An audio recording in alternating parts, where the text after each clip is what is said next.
皆さんこんにちは。3月のね、このセミナー、を導いてくださった楊先生、ぶどう抜きの楊先生ご夫妻、そして東大教会のキム先生ご夫妻をこうしてもう一度お迎えして、皆さんと一緒に、先生方が大事にしている十字架の福音っていう、聖書全体を貫いている私たち神の民クリスチャンが神様と共にどういうふうに生きるかっていうことで、そのことを3月の時には、イントロダクション的に、私たちに、説いてくださったんですけれども、今日はまた一歩進んで、そこから具体的にその私たちが、クリスチャンライフをクリスチャンとして生きていくにあたって、私たちが最初にいろいろとわきまえなきゃいけないことっていうことを解き明かしてくださるようです。で、私はですね、先ほども1時間半ぐらいですか、食事をしながら、先生、お二人の先生、奥様たちと親しくお交わりをさせていただいたんですけれども、本当にね、今の日本の教会、日本のクリスチャンたちが、本当に耳を傾けてほしいなっていう、そういうね、教えなんですよ。だけどね、多分ですよ、残念ながらそんなにね、感動的に私たちが聞いた時に私たちの心が踊るとかっていうものじゃないから、とっつきにくいっていうようなところはあるかもしれないの。しかしじっくり楊先生、キム先生、そして奥様たちが明かしなさることに耳を傾けていくと、いかに自分たちが神様の御心から離れた生き方をしてるんだなっていうのがよくわかるんですよ。で、神様の御心に立ち返るっていうことが本当にどういうことで、それがどういうふうに私たちの人生を変えていくかっていうことを先生が解き明かしてくださるので、ぜひですね、この2時間、そして夜の時、皆さん期待して、講義に参加していただけたらと思います。それではですね、今日は、司会は前回も本当に大活躍してくださったヨドバシ教会の今主幹牧師である、キム・ソンソブ先生にお願いいたします。それではお二人をこちらにお迎えしたいと思います。よろしくお願いします。拍手を持ってお迎えしましょう。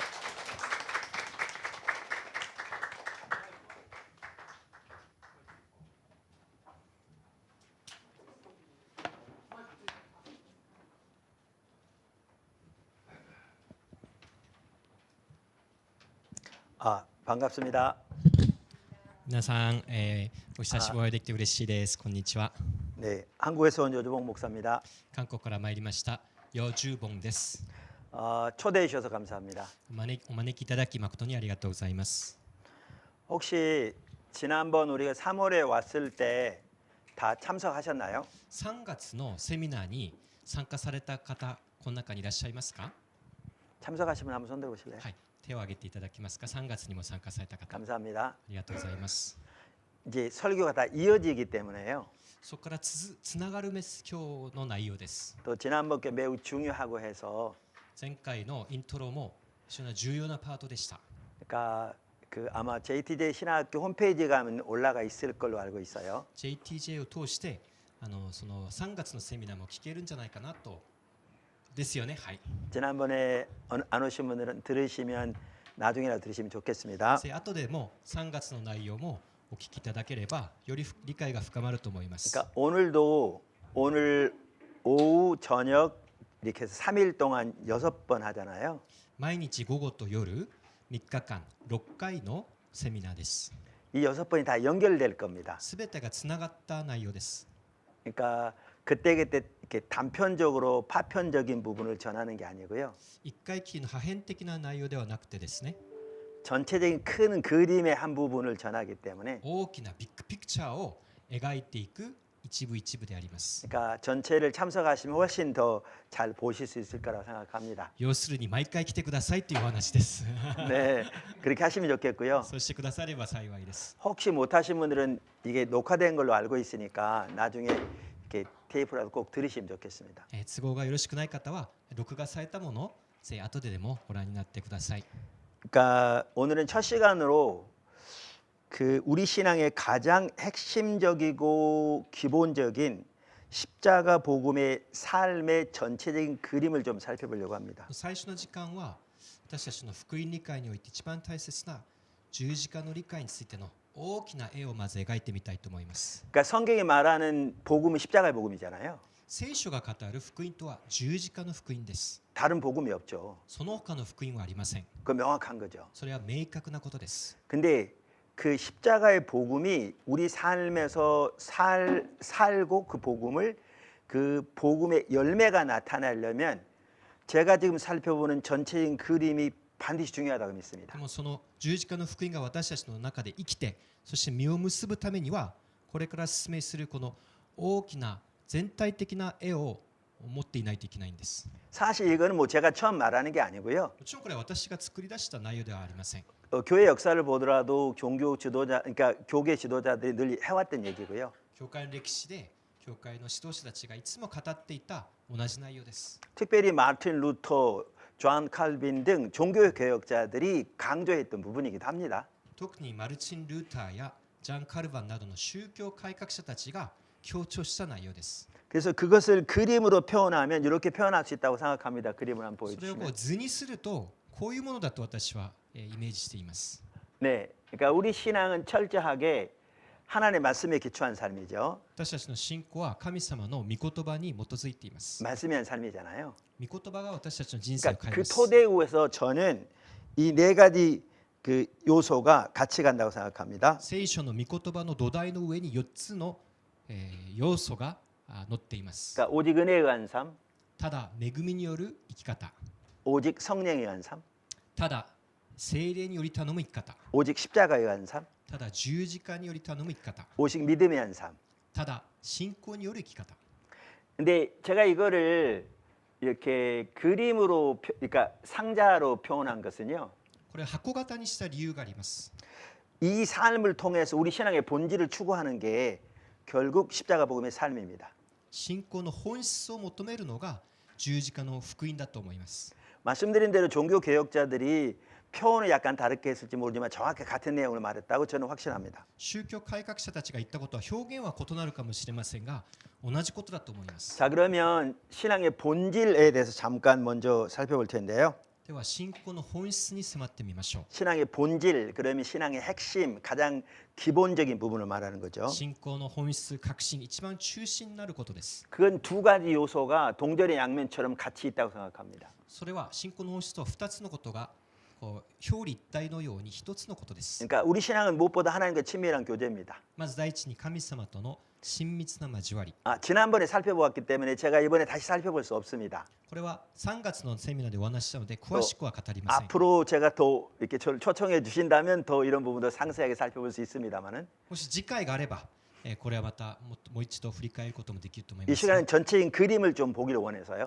この時間はとにかく大きな全体像を描いてみましょう。 그러니까 요한복음 17장 3절에 보면 예수님께서 영생을 한마디로 하나님과 예수님을 아는 것이라고 표현했어요. ヨハネ17章の3節に永遠の命とは一言で神を知ることだと表現しました。 그리고 구약부터 신약까지 예수님께서도 가장 큰 명령을 우리의 마음을 다해 힘을 다해 우리의 존재를 다해 한마디로 말해서 하나님을 사랑하는 것이라고 표현했죠. そしてイエス様は立法を一言で力を尽くし精神を尽くし主なる神様を愛することだと言いました。 그래서 우리 신앙은 무엇보다 하나님과 친밀한 교제고요. 信仰の本質とは何よりも神様との交わりです。 하나님과 친밀한 교제는 하나님을 아는 것 그리고 하나님을 우리의 존재를 다해 사랑하는 것을 의미합니다. その親密な交わりとは神を知ること、そして神を愛することです。 그리고 이 삶을 위해 지난번에 살펴본 대로 하나님 그분 자신을 알기를 간절히 추구하는 것, 즉 하나님의 얼굴을 구하는 삶이 핵심입니다. そして神様ご自身を慕い求めること、つまり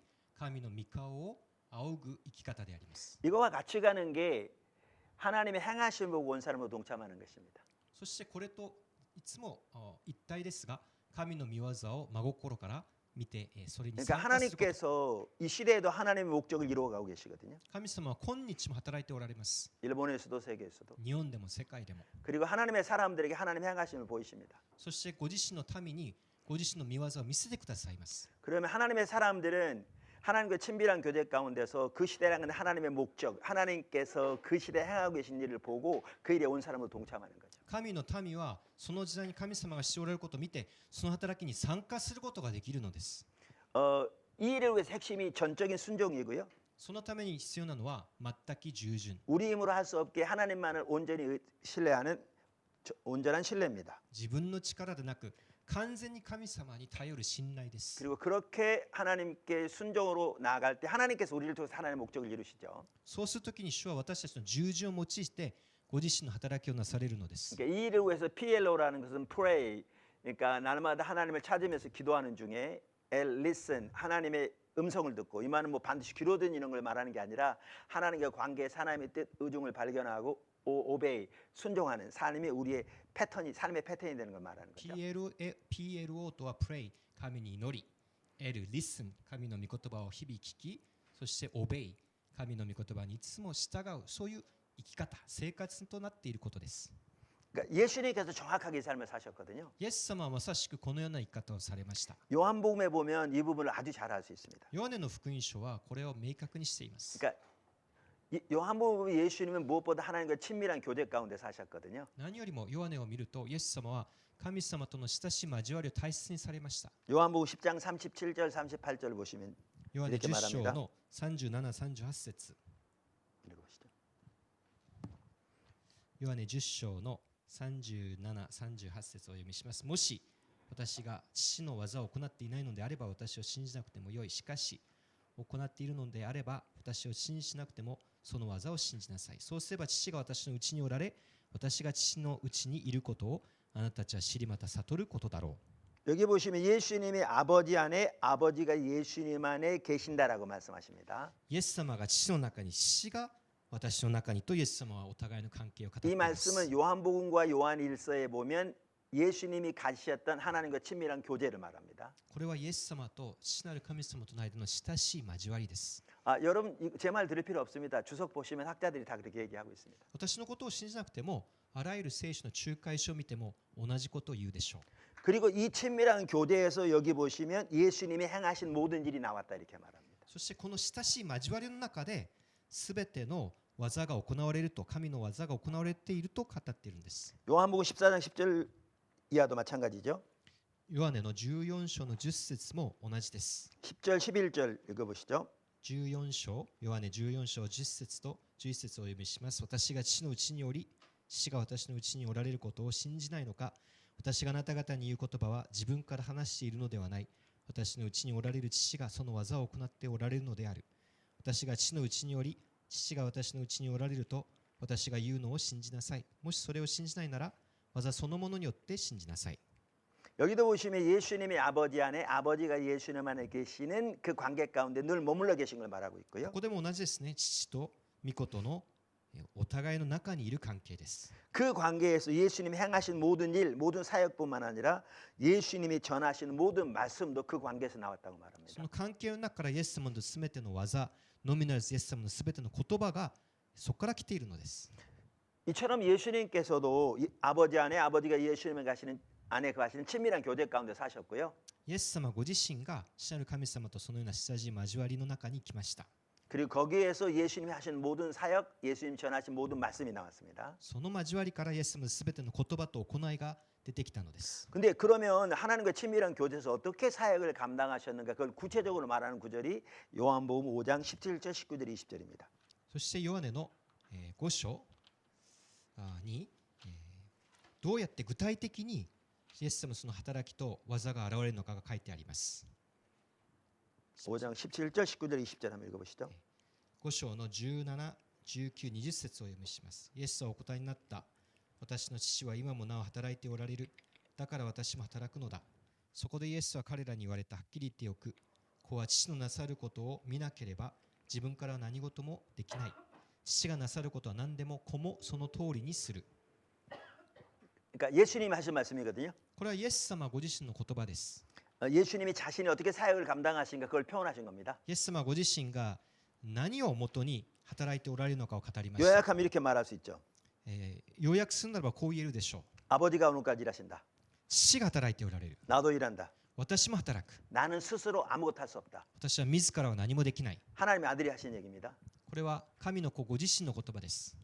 하지 않는다도 아니고요. 할 수 없다라고 하셨어요. しないということではなく、できないと言っているのです。 나는 아버지가 행하시는 것을 보고 그것을 행한다. 父がしている技を見てその通りに子もする。 아버지가 아들을 사랑하셔서 아버지 행하신 모든 것을 보이신다. 父は子を愛して子にすべての働きを見せてくれる。 이게 예수님이 사역을 감당하신 방법이고요. これがイエス様の働き方です。 성경에 보면 구약부터 신약까지 모세든지 여호수아든지 다니엘이든지 다윗이든지 바울이든지 베드로든지 다 이렇게 사역을 감당해요. 旧約、新約、モーセ、ヨシュア、ダニエル、ペテロ、パウロ、みんな同じ働き方です。 지금은 이제 이러한 부분 상세하게 살펴보면 옆으로 가기 때문에 제가 자제하고 있는데요. 근데 오늘날 심각하게 심지어 교회 내에서마저도 이렇게 사역하는 분들이 많지 않습니다. すべてをですね、細かく話すことはできませんが、今日教会の中でどれほどこのように働いているが人が実際いるでしょうか。 다 우리가 계획해서 합니다. 私たちもみんな同じ働きをしなければいけないはずなのに、そうしている人が一体どれだけいるでしょうか。 우리 힘으로 하고 みんな自分の計画で自分の力で 우리 しようとし 노력으로 ます。 합니다. 自分のやり方で働くことをします。 근데 그렇게 했더라면 노아가 방주를 지을 리가 없거든요. でも自分の方法でノアが果たしてあの箱舟を作ることができたでしょうか。 그렇게 했더라면 모세가 80세에 군대 하나 없이 무기 하나 없이 애굽에 이스라엘 백성을 뭐죠? 해방시키러 가지 않았을 거거든요. 自分のやり方でモーセが80の年で大エジプトに対決して民を解放しようと試みることもできたでしょうか。 그래서 예수님이 이렇게 하셨을 뿐만 아니라 요한복음 우리에게도 정확하게 똑같이 살라고 명령하십니다. イエス様はヨハネによる福音書においてご自身のみならず私たちにも同じように生きなさいと語っておられます。 그래서 요한복음 15장 4절 5절이 거기서 예수님께서 말씀하신 말이죠. ヨハネ15章の4節5節にイエス様が言われました。私につながっていなさい。私もあなた方につながっている。ブドウの枝が木につながっていなければ自分では実を結ぶことができないように、あなた方も私につながっていなければ実を結ぶことができない。私はブドウの木、あなた方はその枝である。人が私につながっており、私もその人につながっていれば、その人は豊かに実を結ぶ。私は離れてはあなた方は何もできないからである。 그러니까 정확하게 우리에게 예수님 안에 거하라고 하시죠. 正確に私たちもイエス様の中にとどまりなさいと命じておられます。 그리고 예수님 우리 안에 거하실 거라고. そうすればイエス様は私たちの中にとどまってください。 무엇보다 하나님과 친밀한 교제를 원하시죠.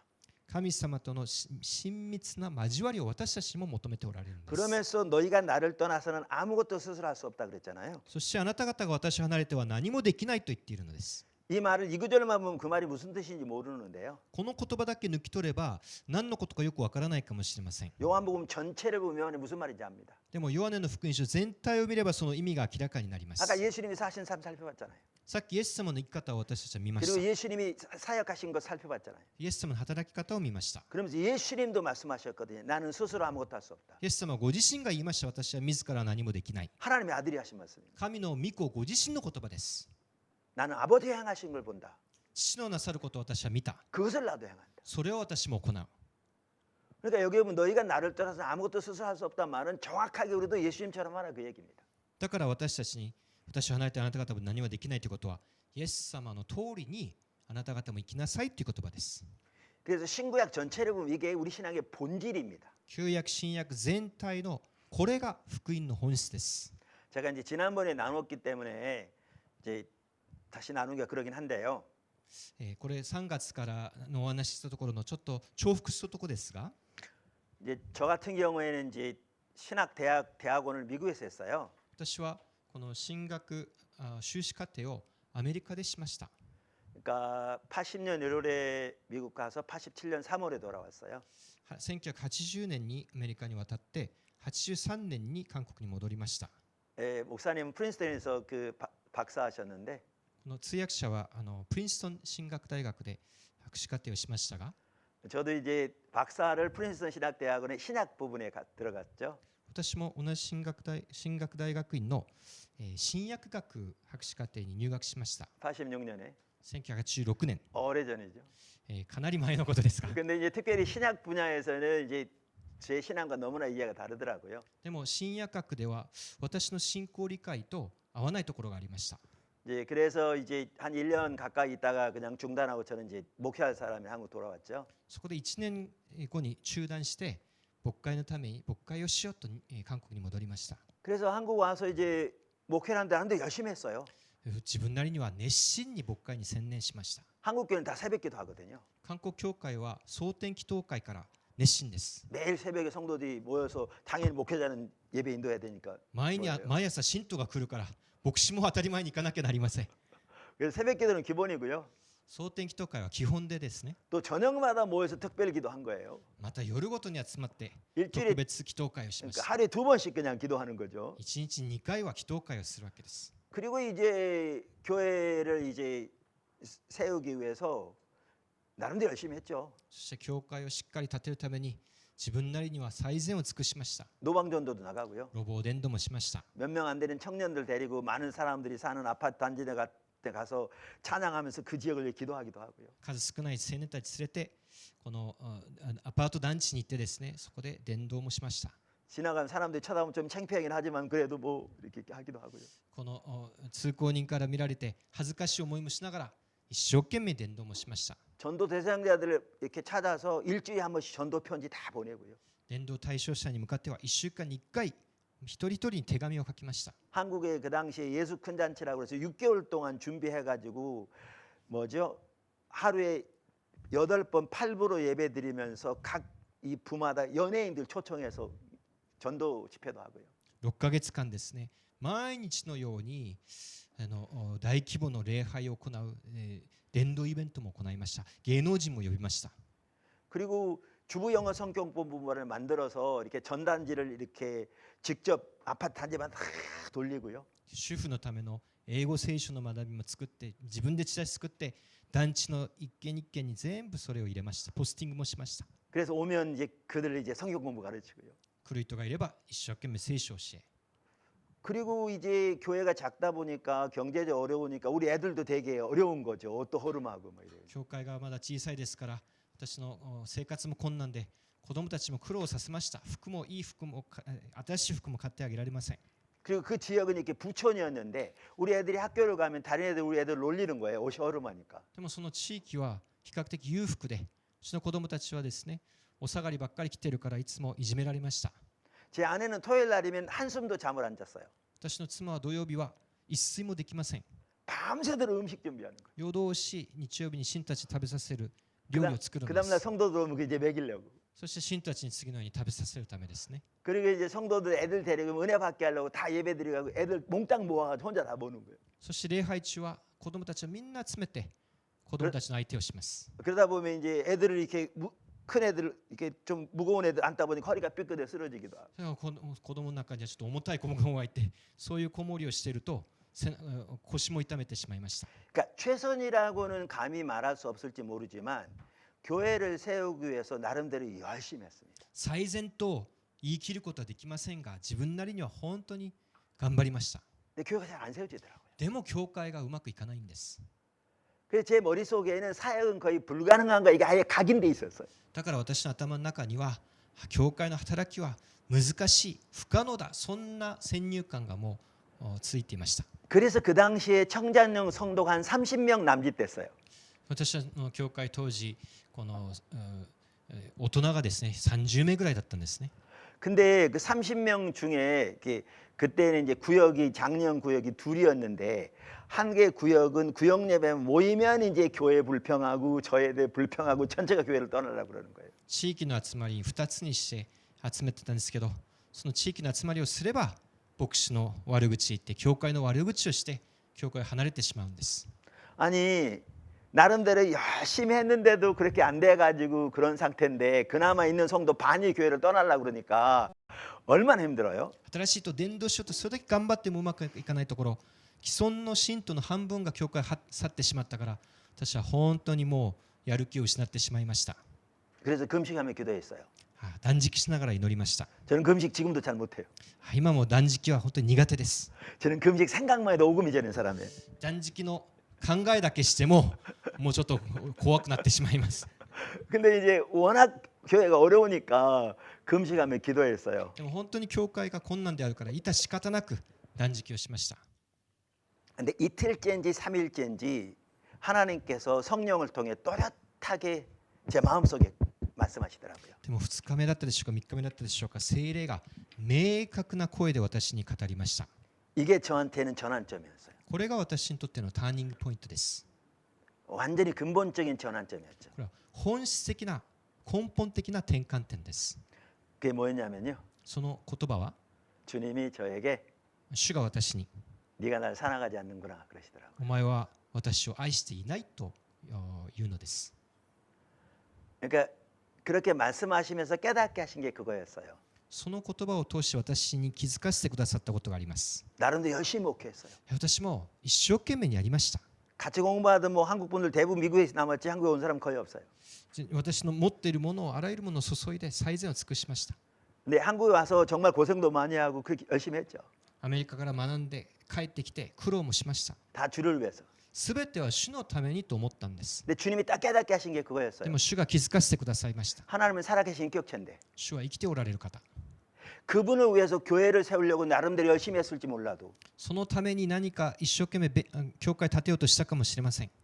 그분을 알고 사랑하는 일에는 완전히 소홀히 한 걸 딱 보신 거예요. でも主を知り、主を愛することはおろそかにしていたことを気づいたのです。 그러면 주님이 네가 날 사랑하지 않는구나 그러신 거예요. お前は私を愛していないという意味はそこにありました。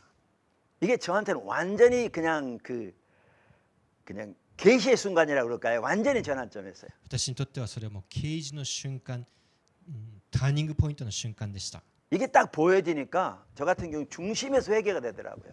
これを気づいたときに私の存在の中心で私は悔い改めました。 오 하나님 제가 잘못했어요. 主よ、私が間違ってました。 제가 하나님을 사랑하지 못했어요. 私が神様を愛していませんでした。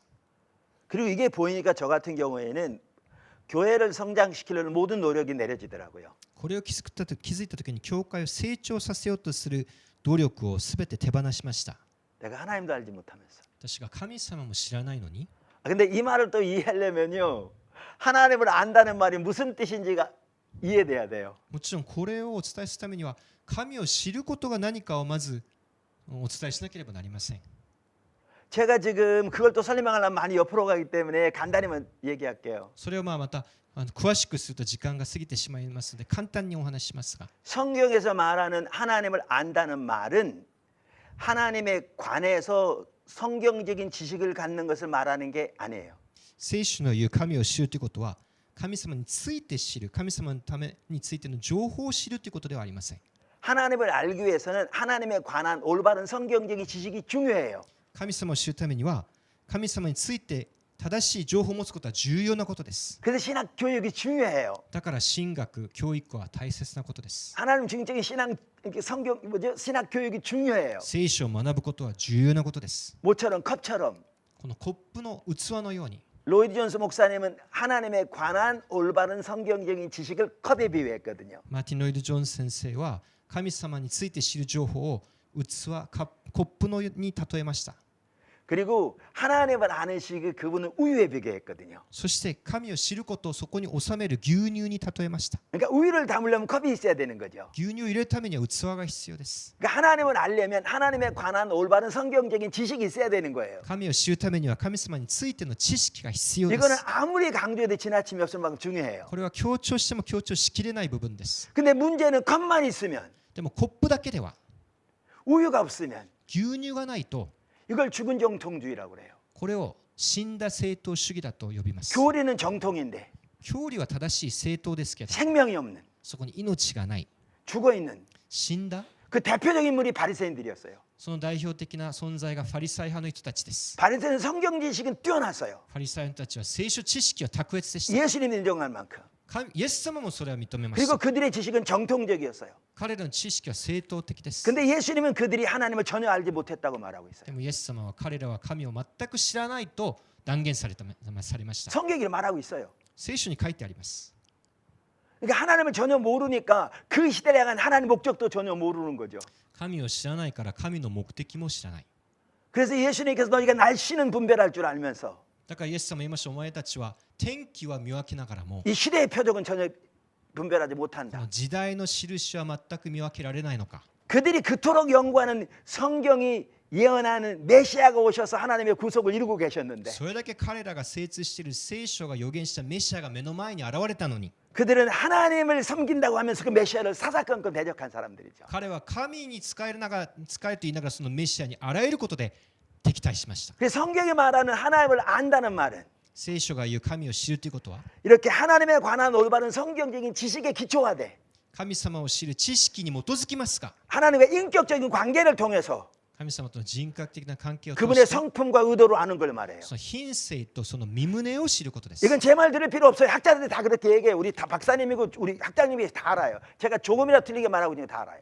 私の言うことを信じなくても、聖書の言うこと、あらゆる学者の言うこと、みんな同じことを語るのです。 하나님을 믿는 것도 그래요. 神様 이번에 그 부분 살펴볼 텐데 우리 하나님 아는 만큼 믿을 수 있어요. 私たちは神様を知る分だけ信じることもできま 이 す。 말은 성경적인 지식을 말하는 게 아니에요. これまた聖書の知識の話ではありません。 성경적인 지식에 도돼야 돼. 하나님과 인격적인 관계를 통해서 그분의 성품을 아는 걸 말하는 거예요. 知識に基づいて神様の品性を知ることを意味します。 여러분, 하나님 여러분 필요를 채우신 분을 믿으세요? 皆さん、神様は皆さんの必要を満たす方だと信じますか？ 아멘. 근데 여러분, 여러분의 필요를 채우시는 하나님 그분을 알지 못하면요. でも 실제로 여러분의 삶에서 여러분의 필요를 위해 하나님 묻지 못해요. でもその皆さんの必要を満たす神様自身を知らないと、必要が満たされても神様を知ることはできないんです。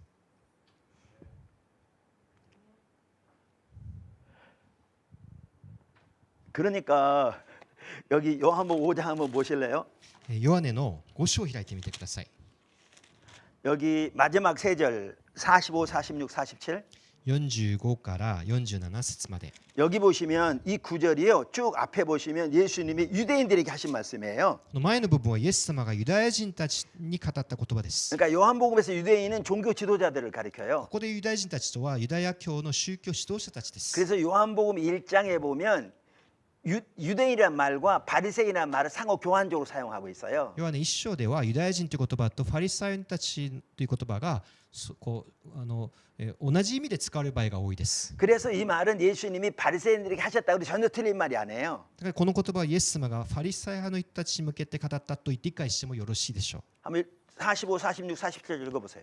ヨハネ5章の45から47までお読みします。私が父にあなたたちを訴えるなどと考えてはならない。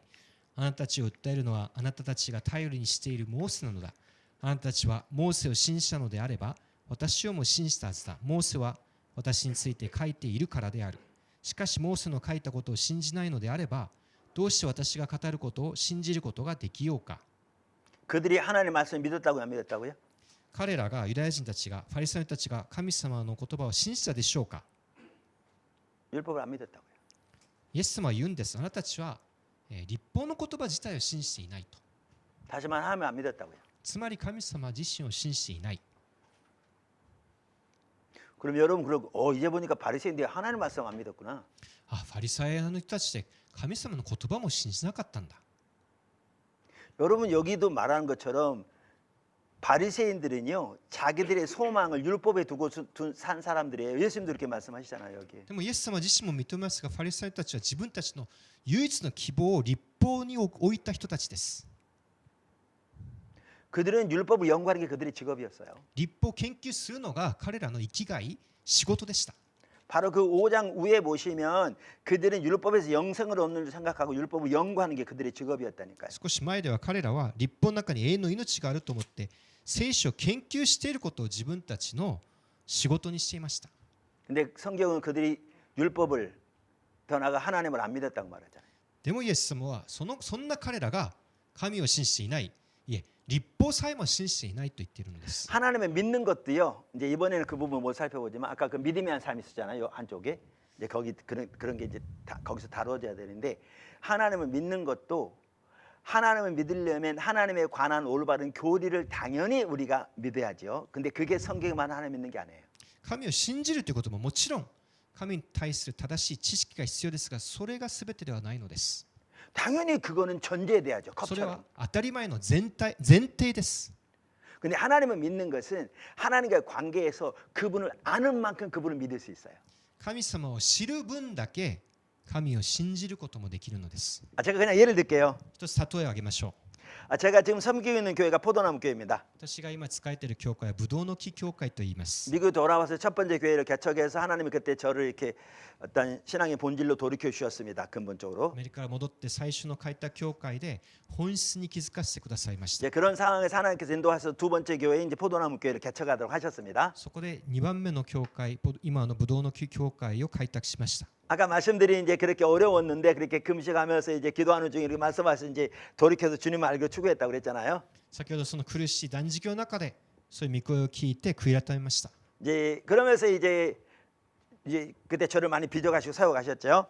その中で主が私をこう形作って新しく立て直してください 근데 ました。 교회 가운데 하나님이 의도하신 바가 안 되니까 하루는 기도하는데 하나님이 교회를 그대로 내려놓고 새로 처음부터 다시 시작하는 마음이셨어요. その中で主が今の教会を離れて初めからやり直しなさいという心を与えてくださいました。 그리고 어느 도시에 시작하길 그래서 이렇게 말씀하시고요. そしてこの都市に来なさいという御言葉を与えてくださいまし 그래서 た。 제가 그 도시로 가봤어요. その都市に行ってみたら 자 그러면 우리 이제 세 아들의 부부니까 5 식구가 사택부터 있어야 되잖아요. 私と妻3人の息子たち5人家族が住む家が必要です。 그리고 이제 교회를 하려면 이런 장소가 필요할 거잖아요. そして教会始めるには何らかの場所が必要でしょ 그래서 이런 장소는 놔두고라도 う。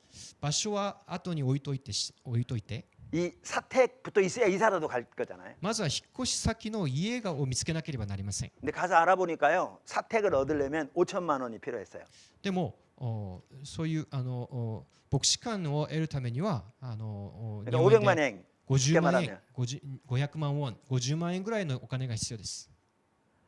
근데 그 당시 저는 500 월급을 万円500万円 예, 그 5천만 당시 원 예, 네. 5천만 ね 한국으로. 500万円 그리고 저는 그 당시에 한 달에 월급 100만 원 받고 있었거든요. 当時私の給料は月給が10万円ぐらいでした。 그러니까 지금부터 30년 전이니까요. 30年前のですね物価です。 그런데 이달 생활비를 받아야 이달 생활할 수 있는 거예요. 毎月の給料もらってやっと一月生活するそんな生活でした。 제가 사표를 내면 이제 월급도 못 받는 거죠. でも教会に辞表を出せばその給料もなくなるわけです。 이사하려면 최소한 사택을 위해서 5천만 원이 필요해요. 引っ越すためには最低500万円の資金が必要。 제 주변에는요 단돈 500만 원 꿀 때도 없었어요. でも私の周囲には50万円借りるところもどこもありません。 자, 여러분 이런 상황 어떻게 하셨겠어요? 皆さんがこういう状況だったらどうしたと思いますか？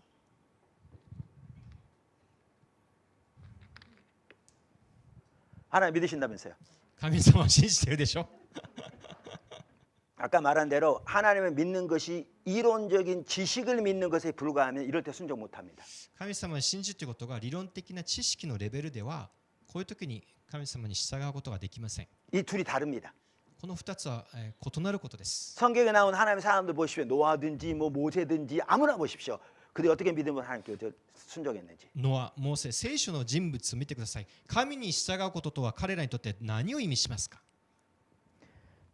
저는 사표내는데 어려움 없었어요. 私は教会を辞めることには何の困難も覚えませんでした。 왜 어려움 없었는지 아세요? なぜでしょうか？ 하나님이 아까 얼굴을 구해서 하나님을 아는 것만이 유일한 목표 목적된 자로 돌이키셨다고 그랬잖아요. さっき主が私に神様を知ることだけに立ち返る恵みを与えてくださったとお話しました。 그렇게 하나님을 추구하는 중에 そうやって神様だけを求める中、 하나님이 알게 하신 하나님은 その中で私が知った神様は 그분이 말씀하신 것은 반드시 그분이 채우시는 분임을 알게 하셨어요. 主が約束したことは必ず満たす方であることを体験したからです。 잠깐만요. 여러분도 하나님은 그분이 말씀하신 것, 그분이 채우신 걸 믿으세요? 皆さんも神様は約束されたことを必ず満たす方だと信じていますか？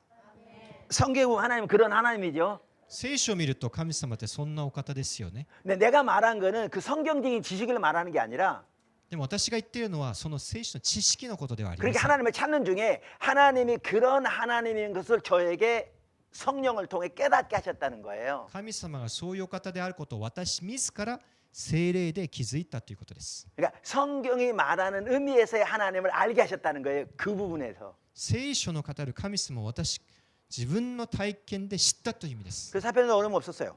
だから前の教会を辞めることは何の 그래서 困 이번 難もあ 주간에 りません。 말씀하셨고요. 主が語ってくださり、 다음 주일날 사표됐어요. その次の日曜日に教会に辞めますと伝えました。 왜 그게 가능했냐면 なぜがそれは可能だったでしょうか。 하나님은 그분이 말씀하신 것은 채우시는 분이기 때문에 神様はご自身の御言葉を必ず守る方。 그분이 말씀하셨기 때문에 채우실 것을 믿었어요. だからそれを知っているからその方を信じました。 머리로 믿은 게 아니고요. 頭で信じたのではなく、 가슴으로 믿었다는 얘기예요. 心で信じました。 사편형 뭐 한지 아세요? 辞表を出して何をしたでしょう。 집에서 기다렸어요. 家で待ってました。 어차피 제가 할 일 아무것도 없었어요. どうせ私がすることは何もありません。 제가 돈 끌어다니면 이건 인본주의죠. 私がそれからですね、いろんなところにお金を借りに回ってたならば、それは自分の力に頼ることです。 그게 불신이에요. それは不信仰なことです。 그리고 제 주변 돈 끌 데도 없었고요. どっちみち借りるところもどこもありま 제가 せ 할 ん。 일 어차피 아무것도 없었어요. 私には何もできることもありません。 그래서 사편형 뭐 했냐? 辞表を出して 집에서 기다렸어요. 家で待ってました。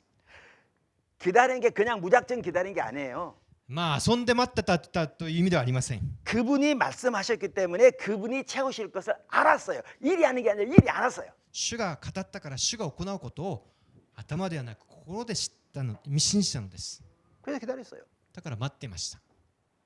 그랬더니 어떤 일이 있었냐면 뭐 몇 주 지난 하여튼 이렇게 뭐 한 2, 3주 지났는데 하여튼 얼마 안 지나서 2、3週でしょうか、しばらくの後にですね、 평소 때 알고 지내던 의사 선생님 한 분이 우리 가족을 잘 알고 잘 섬겨줬는데 식사 같이 하자고 그러더라고요. あるですね、よく知っているお医者さんが食事に招いてくれました。 그분은 제가 섬기던 교회 성도도 아니었어요.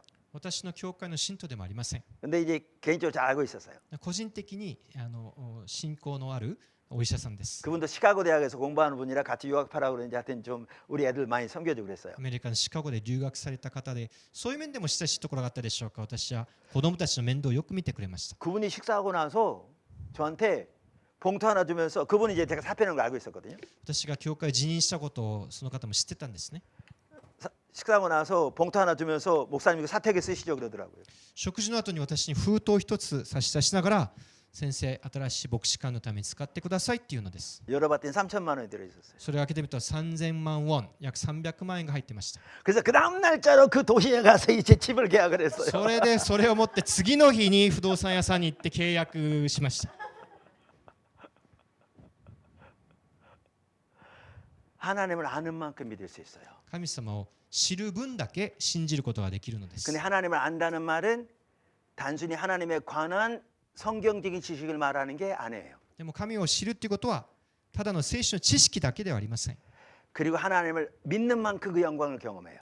そして神を信じる分だけその栄光を体験します。 그래서 아까 이제 이 얘기가 옆으로 가버렸는데 話がそれましたが、 아까도 말한 대로 이게 딱 보여지니까 저 같은 경우에는 교회를 성장시키려는 노력이 내려지더라니까요. これを体験してからは何か教会を成長させようとする自分の努力は一切やめました。 내가 하나님도 알지 못하면서. 神様を知らないで何をしているんだろう。 근데 하나님을 알지 못한다는 말이 신학은 안 했다는 얘기가 아니라니까요. 神様を知らないということは何も知らないというそういうことではありません。 성경을 안 읽었다는 얘기가 아니죠. 聖書を読まなかったという意味ではありません。 성경에 말하는 의미에서 그분을 몰랐다는 얘기죠. 聖書が語るその意味を知らなかったということなんです。 이게 보여진 거죠. それに気づきました。 그러니까 이제 그때부터 집중적으로 하나님을 알기를 추구하기 시작했어요. それから本当に集中して神様を知ることを第一にしました。 성경을 새롭게 보는 거죠. 聖書を新しく読み直しました。 성경에 나온 하나님의 사람도 어떻게 하나님을 알았는지. どうやって聖書の信仰の人物たちは神様を知ったのだろう。 얘는 아브라함 어떻게 하나님을 알았는지. アブラハムはどうやって神 모세는 어떻게 하나님을 様、 알았는지. モーセはどうやって、 등등등. などなど。 뿐만 아니라 또 앞서간 믿음의 선배들. そ 그들은 して 어떻게 하나님을 알았는지. 信仰の先輩たちはどうやって神様を知っただろう。 한국에는 그렇게 가르치는 분이 없어가지고요. それを教えてくれる人は韓国にいませんでした。 주로 이제 미국에 이제 있는 어떤 그러한 그 면에서 주님을 잘 주님과 이렇게 깊이 동의하는 사람들의 책들을 보면서 主にアメリカの信仰の諸先輩方の本を通して、 어떤 데 그분들의 책 테이프를 들으면서 あるいはそのメッセージのテープを聞きながら、 왜냐하면 거기에서 하나님을 아는 이만큼의 힌트라도 있을까봐 そこで少しでも神様を知るヒントを見つけようと、 그 테이프를 들을 때도요 그냥 차 타고 다니면서 안 들었어요. ただ運転しながらですね、上の空でテープを聞いてたわけではありません。 집중할 수 없으니까요. それでは集中することができない。 사무실은 무릎 꿇고 들으면서 事務所でひざまずいて聞きました。 듣다 보면 이제 제가 나름대로 공부한다고 열심히 했을지 모르지만 제 자세가 너무나 안일해진 게 보이면 이제 토회개하고 뭐 その中で自分の姿勢があまりにも安易だったことを悔い改めて 이렇게 이제 주님을 찾으니까 다양하게 제가 하나님 앞에 옳지 못한 태도, 자세 뭐 이런 거 보이시는 거죠. その中で主の前で自分が誤っていた態度、姿勢、あらゆることに気づき始めました。 그럼 회개하고 そして悔い改めて 뿐만 아니라 이제 이게 공부만 한다고 되는 게 아니고 성경만 본다고 되는 게 아니잖아요. 하나님이 도와주셔야 되잖아요. ただ自分の勉強ですることではありません。神様は助けてくださる必要がありま 절박하게 す。 하나님 앞에 기도하고 切実に祈りました。 하나님 알게 해달라고. 神様を知ることができますように。 근데 이렇게 주님을 찾다 보니까요. こうやって神様を探し求め 성경에 ると 나오는 하나님의 귀한 사람들이 다 그렇게 하나님을 아는 게 유일한 목표와 목적이었더라고요. 聖書の信仰の人物たちのただ一つの目的が神を知ることであることを分かるようになりました。 그러니까 제가 아까 나눈 부분을 다 이렇게 설명할 수 없어서 일부만 지금 제가 예를 다시 들고 있는데요.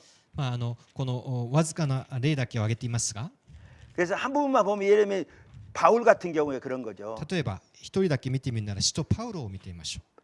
바울 같은 경우 고린도서 2장 2절에 이렇게 말하거든요. 第一コリント2章の2節でパウロはこのように言います。 네, 2장 2절 읽읍시죠.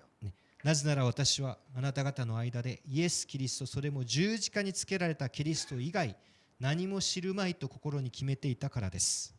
여기 보시면 내가 너희 중에서란 말은 무슨 말이에요? あなた方の間でとはどういうことでしょうか。 그러니까 바울이 고린도에 있을 때를 말하잖아요. 지금 고린도 교회 편지하는 거니까요. パウロはコリントの教会に送っている手紙ですね。 근데 그때 언제 바울이 고린도에 있었죠? でもいつパウロがコリントにいたでしょうか。 바울의 2차 전도 여행 때 고린도에 18개월 머물면서 고린도 교회가 세워졌잖아요. パウロの第二次宣教旅行でコリントに18ヶ月とどまりながらコリント教会を建てました。 그때는 하나님이 바울을 본격적으로 세워가시면서 가는 곳마다 바울을 통해 어마어마한 역사들을 나타내셨잖아요. 主はその時にパウロを用いられ、彼が行くところごとに大きな見業を行われました。 사도행전에 보면 엄청난 역사들이 使 나타나잖아요. 徒言行録にあるその見業を見てください。 근데 바울이 뭐라고 그래요? でもパウロは何と言っているでしょうか。 그때 その時 나는 한 가지만 알기 원했다. 私はただ一つのことだけを知ろうと決めた。 다른 아무것도 알기 원치 않았다. 他には何も知るまいと心に決めた。 예수 그리스도 ただイエス・キリスト、 십자가에 못 박히신 그분 외에는 十字架につけられたその方以外には 내가 아무것도 알기를 원치 않았다. 何も知るまいと心に決めた。 이게 신앙입니다. これが信仰です。 이게 기독교 신앙이에요. これがキリスト教信仰です。 왜냐하면 하나님과 친밀한 교제이기 때문에 神との親密な交わり。 성경에 나온 하나님의 사람들 모세도 그렇고 다윗도 그렇고 대표적으로 신약의 바울도 그렇고 하나님의 사람들은 하나님을 아는 것이 단 하나의 유일한 목표였습니다. モーセもダビデもパウロも神を知ることが唯一の目的でした。 근데 전적인 하나님의 은혜로 저를 그렇게 도르게 해주신 거죠. ただ神の恵みで私もそのように変えてくださっ 근데 たので 이렇게 す。 집중적으로 하나님을 찾기 시작했더니 하나님이 하신 일이 뭐냐 하면 그분이 내 삶 속에 임재하시면서 주도하시고 앞서가기 시작하셨어요. そうやって私を主が変えてくださり、主に集中して主が私を主導して導いてくださるのを感じるようになりました。 저는 이제 저에게 주신 소명 중에 하나가 목회자를 섬기는 소명이에요. 제가 알아요. 私に与えられた証明の一つは他の牧会者に仕えること。 그래서 私はそれで 교회가 す 아주 작았을 때부터 어떤 세미나를 하면 목회자들이 많이 왔어요. 이제 하나님이 하시는 거죠. そして私の教会がまだ小さかった頃からセミナーに招かれていくと他の牧会者たちがたくさん集まってくれました。 그래서 뭐 국내외로 많은 목회자들을 섬겼는데요. そうやって国内外の多くの牧会者たちに仕える機会 근데 が与え 저는 られました。 환경이 어떻든지 상관없이 하나님이 지금 뭐 이건 일반 성도도 마찬가지예요. 그분의 삶 속에 주도권을 잡으시고 임재하시며 그의 삶을 인도하고 계신지 앞서 이게 있으면 저는 염려하지 않아요. どんな環境であれ、主が共にして、主が先を導いてくださるならば、あとは何も心配がない。私はそういう信仰があります。 자, 제가 물어볼게요. 아브라함의 삶 속에 하나님이 주도권을 잡으시고 앞서가셨나요? 皆さんにお尋ねします。アブラハムの人生において、主が先を導かれたでしょうか。 그랬죠. そうですよね。 본 다비집을 떠나라. 떠날 때 그 만나주시고 인도하시고 뜻을 보이시고 あなたの父 그랬죠. の家を離れなさい。ここに来なさい。そのために主が備えられました。 모세 삶 속에 이렇게 하셨나요? モーセの人生はどうだったでしょうか。 다니엘, ダニエルは 예수님, イエス様、 뭐 예수님 말할 것도 없고 예수님은 뭐 베드로, 話す必要베드로, 바울, 바울, 스테반, ステファ 빌립 ノ、フィリピ。 이게 기독교인의 삶입니다. これがキリスト教の生き方です。 이게 정상적인 기독교인 삶이에요. これが正常なキリスト教の生き 근데 方。 너무나 심각한 게 뭐냐면 오늘날은 그게 실제로 이루어지고 있는 성도가 많지 않습니다. でも今日実際にそうやって生きている信徒は数少ないのです。 그만큼 잘못되어 있는 거죠. それだけ多くの間違った生き 그러니까 方があるの 모양만 です。 있는 거예요. 形だけがあって 그러니까 껍데기만 있다고요. 殻だけがあるのです。 알맹이가 없어. 中身がないのです。 그러니까 지난번에 신앙의 본질과 의식의 관계를 살펴봤는데 信仰の本質と儀式の違いを 본질이 없어. 話し 알맹이는 ました。 없이 本質はなくて中身はなくて 의식만 있는 거죠. 儀式だけがあ 예배 るので 모임도 す。 있고 礼拝もあるし、 활동도 있고 集ま 우리 りもある 노력을 하는 사역도 있고 이런 또 미니스트리, 교대도 있고 し、交わりもあります。 프로그램도 있고 プログラム 교리도 も 있고 ある。 근데 알맹이가 없는 거죠. でも中身がないのです。 이게 오늘날의 문제입니다. 이게 한국 교회 문제고 이게 일본 교회 문제입니다. これが韓国の問題、日本の教会の問題です。 이게 아프리카의 문제고 이게 아시아의 문제고 이게 남미의 문제, 이게 미국 교회 문제고요. これがアフリカのアジアのアメリカの教会の問題です。 이게 문제거든요. これが問題だと思います。 그러니까 환경이 어떻든지 상관없이 하나님이 그 삶 속을 임재하님이 주도권을 앞서 가시고 계시면 그 염려할 거 없어 따라가면 되는 거거든요. 環境のせいにしてはいけません。神様が私の人生を先に導いておられるかどうか、それだけの違いです。 근데 언제 주님이 주도권을 잡으시고 오시냐? でもいつ主が導いてくださるでしょう。 하나님 얼굴을 구해야 오십니다. 神の御顔を求めるときに主が導いてくださるんです。 열심히 기도한 걸 말하는 게 아닙니다. 自分が熱心に祈ったこと、そのことを言っているんではありませ 저 ん。 아침으로 기도하고 저녁으로 기도했다니까요. 私だって毎朝毎夜祈りました。 그걸 말하는 게 その 아니라니까요. ことを言っているんではありません。 하나님을 찾는 걸 말하는 거라니까요. 神様を探し求めるこ 하나님을 알기를 추구하는 と、 거. 神様を知ろうと求めること、 바울이 그랬던 것처럼 パウロがそうしたよう 모세가 に、 그랬던 モーセのように 그렇게 하나님 찾는 거죠. 神を求めること。 그럼 그렇게 하나님을 찾으면 주님이 오십니다. 실제로. 神を求めれば神が本当に来てくださるんです。 그러니까 우리 눈에 보기 오신다는 게 아니죠. 私たちの目に見える方ではありません。 성령으로 주의 임재로 우리 함께 で 하십니다. も聖霊として主のご臨在が望むのです。 그럼 우리 삶을 주도하면서 인도해 가십니다. そして私たちの人生を導いてくださるのです。 그러니까 제가 뭐 많은 예를 들을 수 있지만 한 예를 들면 아까 처음 교회 이제 조금 자리 잡고 교회가 숫자로 성장하기 시작했는데 先ほどのですね、新しく開拓した教会がやっと成長し始めました。 하나님이 의도하신 바가 안 되니까 저 새벽 기도하는데 하루는 그만두고 새로 시작하라고 그러신 最 거거든요. 初の教会でも神様の身胸に気づいて新しく始めなさいっていうメッセージが与えられ 그리고 まし 어느 た。 도시를 이렇게 깨닫게 하시면서 거기 가서 그렇게 하라고 그런 거예요. 新しい都市に行きなさい。 간단한 얘기가 주님이 인도하신 거예요. 主の導きでありました。 근데 주님이 앞서 가실 때 우리 노력을 할 수 없는 거거든요. でも主が先に行かれるけど私たちはどうすればいいでしょう。 우리 자원으로 못 해요. 自分の力ではついていけません。 하나님은 하나님 그 계획을 인도하세요. 神様はご自身の計画で導か 그러니까 れる。 그분의 인도를 따라가는 반드시 뭐가 필요하느냐? それについていくためには何が必要でしょうか。 믿음이 필요해요. 信仰が必要なんです。 그러니까 히브리서 11장 だから 믿음으로 믿음으로 믿음으로 믿음으로 ヘブライの11章、信仰によって信仰によって信仰によって 구약의 모든 하나님의 귀한 사람들 말 쭉 말하면서 공통적인 게 뭐예요? 믿음으로 믿음으로 믿음으로 믿음으로. 旧約の信仰の人物たちが羅列されながら皆信仰によって信仰によって信 근데 仰に 믿음으로 하지 않으면 못 따라가는 거예요. 信仰によらなければ神様につい 우리 ていけな 자원으로 い 할 ん 수 です。 없으니까. 導いてくださってもついていけないん 근데 です。 믿으려면 하나님 알아야 믿을 수 で 있어요. も信じるためには知らなければいけない。 그러니까 하나님을 찾는 가운데 하나님께서 하나님을 알게 하시잖아요. 神様を探し求める分だけ神様 믿음으로 を知り、 순종하도록 그분이 말씀하신 것을 채우시는 하나님을 알게 하신 거잖아요. 語った言 저에게. 葉を満たしてくださる方であることを知るようになるのです。 포도나무 교회 총기에 어떤 일이 있었냐 한 사건이 있었어요. 그 말하면 너무 길어지니까. ブドウの木教会でこういうことがありました。 사건이 있었는데요. ある事件があったんですね。 그 사건을 통해서 하나님이 뭘 딱 깨닫게 하셨냐면 その事件を通して私に気づかせてくださいました。 하나님은 저의 필요를 채우시는 분을 알게 하셨어요. 神様は私の必要を満たす方だ。 아 당연히 하나님 우리 필요를 채우시는 분이죠. もちろん神様は必要を満たす方です。 그 말하는 거 아니에요. でそういうことではありません。 우리 목회자들만 한국의 목회자들만 하더라도 제가 일본 잘 모르지만 하나님 우리의 필요를 채우신다고 그분이라고 말 안 하는 분 한 분도 없어요. 韓国の牧師たちみんなそれは知ってるし否定する人は誰もいません。 근데 교회 필요가 생길 때 でも本当に教会に必要があるときに、 중대한 필요가 생길 때 重要な必要があるときに、 그게 안 채워지면 それが満たされなけれ 큰 ば 어려움을 당할 게 예상될 때 大きな困難が予想されるとき、 그리고 인간적인 방법으로 채울 길이 안 보일 때 そして人間のあらゆる方法でも足りないとき、 어떻게 하느냐고요. どうすればいいでしょうか。 하나님 안 믿는 거예요 실제로. 神様を私たちは信じることができないのです。 하나님에 관해서 하는 거고 하나님 하는 거 다르다니까요. 神様について知ることと 네 神 하나님이 を知ることは 저에게 違う ことです。 포도나무 교회 초기에 30년 그러니까 한 29년 전인데 20数年 하나님은 前 저의 필요를 채우시는 분을 알게 하셔서 사건을 통해서. ブドウの木教会の初期の頃、本当に主は必要を満たす方であることを知らせてくださいました。 자, 교회를 처음부터 개척해 보시면 알겠지만요. 教会を開拓される方はよくわかると思います。 되게 어렵죠. 도와줄 사람 없지. 誰も助けてくれません。困難の連続です。 그러니까 생활이 많이 어렵죠. 生活も本当に困窮します。 제가 교회에서 이 예산 책정될 때 제 필요가 충분히 채워지는 만큼 예산이 안 돼도, 왜냐하면 교회가 어려우니까요.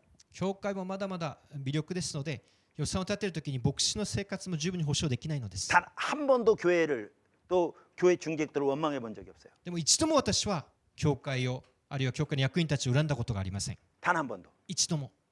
왜요? なぜでしょうか。 저는 제 필요를 위해 교회를 의지하지 않았어요. なぜ私は自分の必要のために教会に頼らないからです。 저는 제 필요에 하나님을 의지했어요. 私は自分の必要を神様に頼るのです。 그분은 저의 필요를 채우시는 분이니까. 主は私の必要を満たすお方です。 그리고 그분은 여태까지 主は今まで 한 번도 실수 없이 一度も失望させません。 제 모든 필요를 채우셨어요. 私の一度の例外なく私の必要を満たしてくださいました。 그러니까 하나님을 아는 만큼 하나님 믿을 수 있어요. 神を知る分だけ神を 이렇게 信じるのです。 앞서가시면서 先を行き 하나님이 なが 하신 ら 게 뭐냐? 주님 믿음으로 따라오도록 하나님을 알게 하시는 거예요. そして後に私たちが従えるように信じられるように私たちを引っ張ってくださる。 그래서 조지 뮬러의 경우에는 고아의 아버지로서 하나님을 계시하셨어요. ジョージ・ 그에게. ミューラーは孤児の父と呼ばれ神様からいろいろと見せられました。 그래서 그는 2,000명의 고아를 돌볼 때에도 神様そして2000名の孤児の面倒を見ながら 자기 필요를 단 한 사람에게도 말도 안 했어요. 自分の必要を誰にも打ち明けませんでした。 그는 하나님만 의지했어요. 神様だけを頼ったからです。 그리고 하나님은 그 식사 단 10분 이상 지연한 적이 단 한 번도 없어요. そして毎回の食事1回たりとも10分以上遅れたことがないというんです。 다음 끼니 먹을 게 없을 때 한두 번이 아니었어요. 次の食事のあてもないけど、そういうのが一度や二度ではありませんでした。 고아 수가 많을 때 2,000명이 되는데 多い時には2000名の孤児が身元にい 그들을 ました。 먹이고 입히고 재우고 교육시켜야 되는. 彼らを食べさせて寝させて着させて教育させる。 하나님 따라오도 하나님 자신을 계시하세요. 神様はご自身を私たちに見せてくださるんです。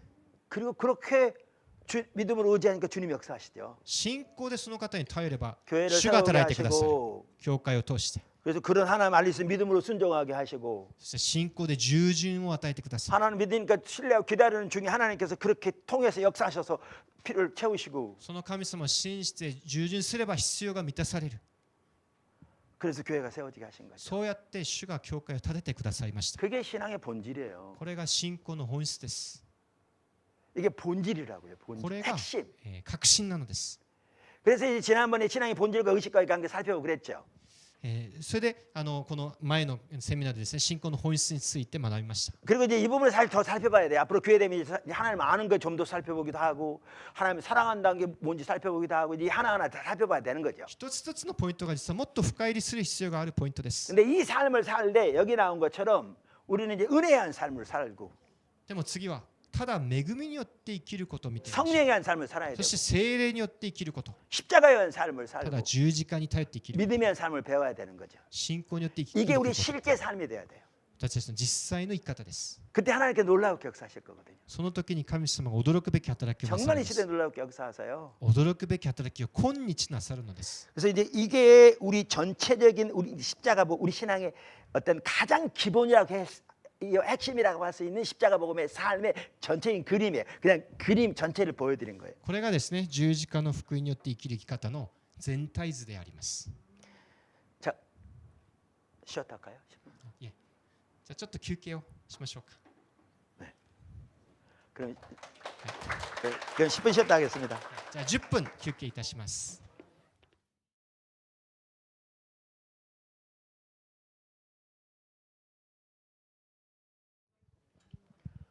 예. 그래서 십자가 복음의 삶을 전반적으로 살펴봤고요.